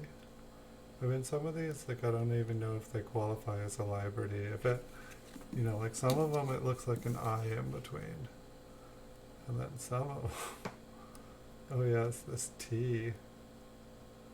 This one was massive.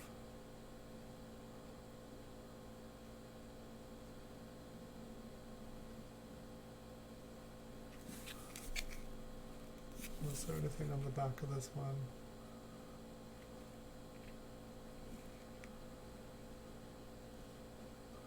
Some pretty colors.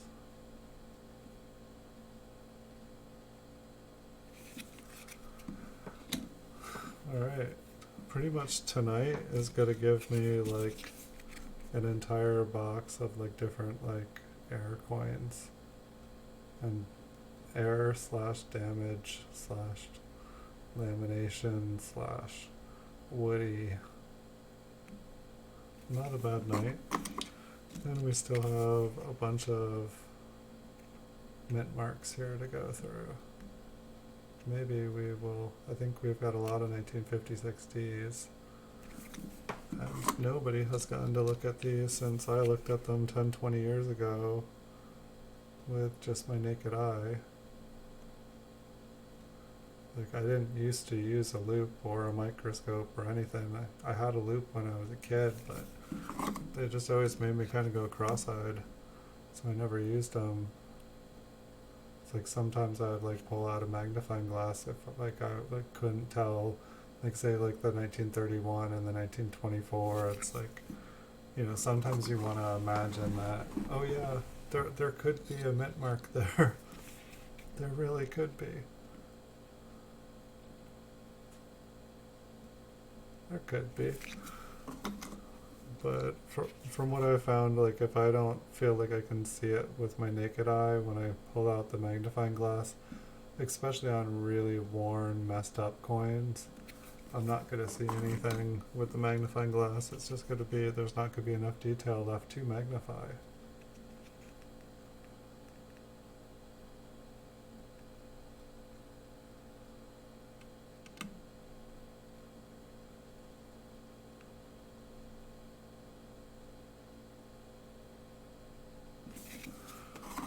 I saw a little line under the bottom of that one, but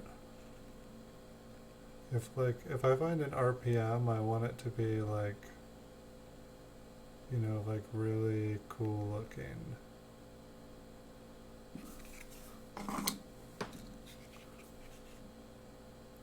And I want it to be easy to be able to figure out what it is.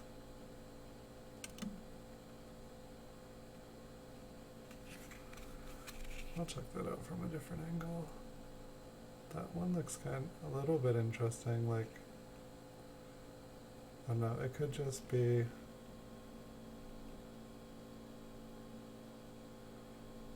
a scratch up at the top. It just, I wanted to imagine there was a line going east to west on the top, and then there almost looked like there was a little thing sticking out on the top serif. I think it's just the way the light's hitting here. I think we'll keep moving. I've been under the loop for like 3 hours now. Everything starts to look a little bit cooler after you've been under the loop. Especially like, I don't know if your guys' 10, 20-year-old flips start making all these like little sparkles. But they're like rainbow sparkled, like it's like I feel like I'm in fairyland under the loop here.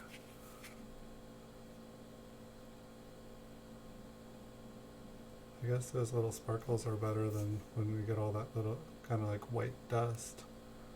It makes it hard to focus.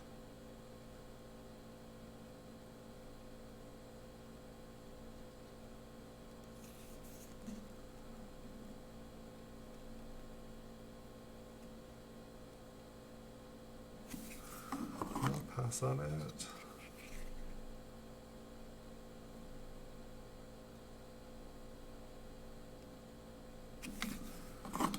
It's just 50, 60. I'll put it back over here.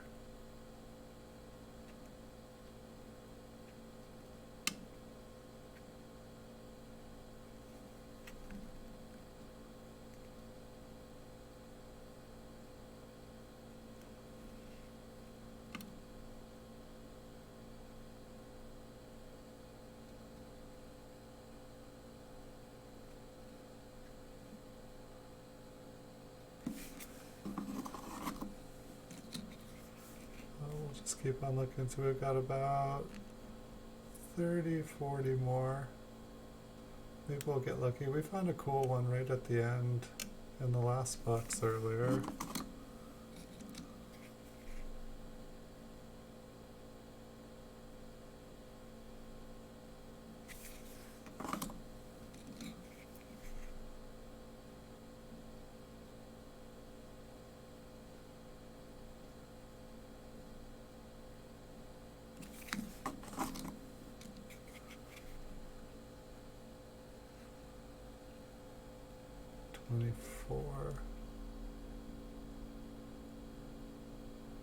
See the 24.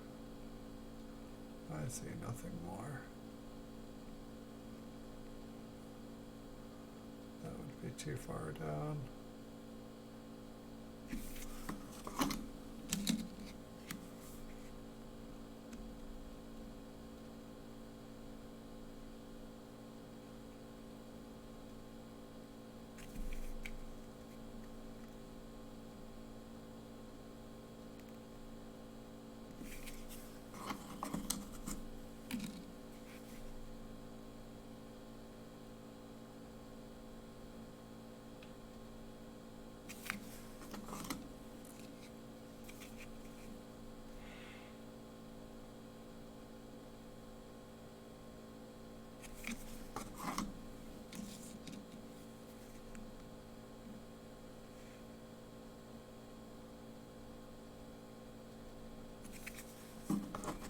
How's everybody doing tonight? We've got maybe about another 10 minutes of show for you guys. We were able to find a couple cool coins tonight. What date is this? 56? Guess maybe that's like partially filled. It's kind of odd looking.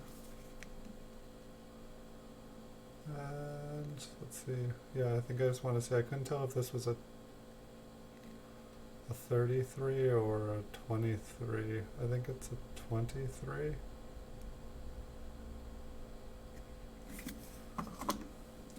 I think I just wanted to see what the date was. Nothing more.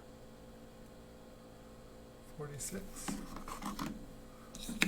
So we're just pretty much cleaning up now, just looking at all the mint marks of all the coins.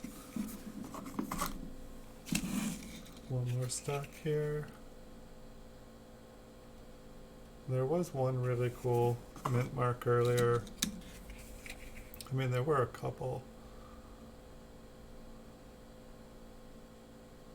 But there was like one like really clear. It was like a 49S.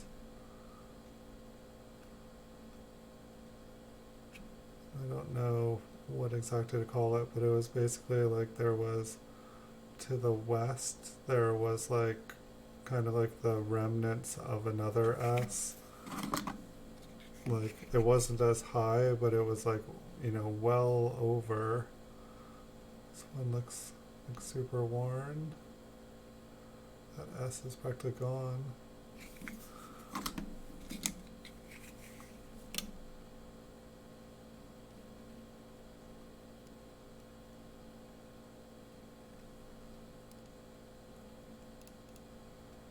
It's like I see extra metal in there. It's just with these, I'm always unsure whether it's like kind of like a clogged mint mark, but it's like, you know, under the top serif, it's like I feel like I see like metal going in the same direction. Underneath the middle curve, there is the same. I don't see a split in either serif.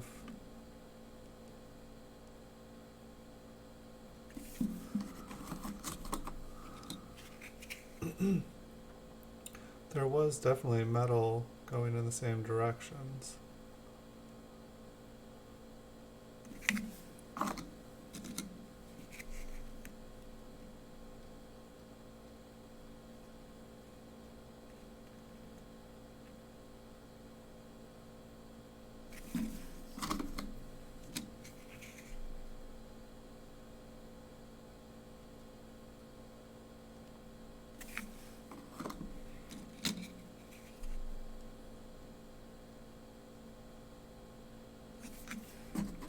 I should have left that really cool one out, or I guess a 49S. I can just, I think I only looked at a couple 49S's tonight. I can pull it out. I just want to see it one more time before the end.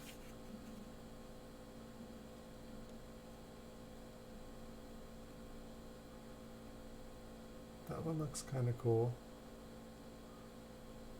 I mean, it's kind of like the last one where it's like you can see metal inside it. And it goes in the same direction of the curve, like, you know, it's like runs parallel, but it's not like super high or anything.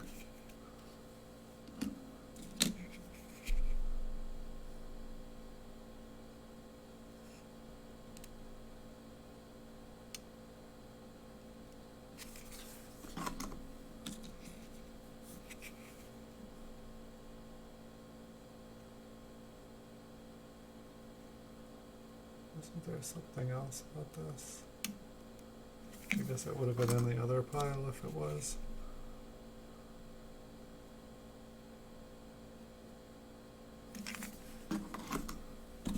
Yeah, I'm gonna need to get another box just for like the cool coins that were in these boxes tonight.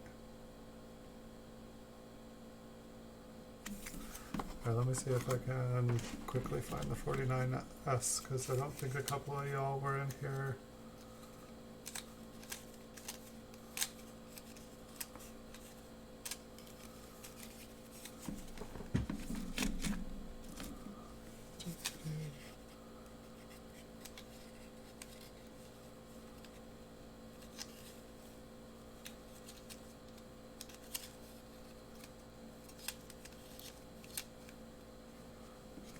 Couple 49S's. We'll see if it one was the one. Alright. Yeah, I think that was it. This one looked kind of cool. Like, I mean, I feel like I see like an S to the west, and then there's also like kind of like some extra just kind of, I don't know, like a piece of something, and I don't know if that's like a remnant of another one or something. But to me that looks like an RPM, like there was, I mean, I don't think the entire thing was like squished and smashed over the side. That one looks pretty cool to me.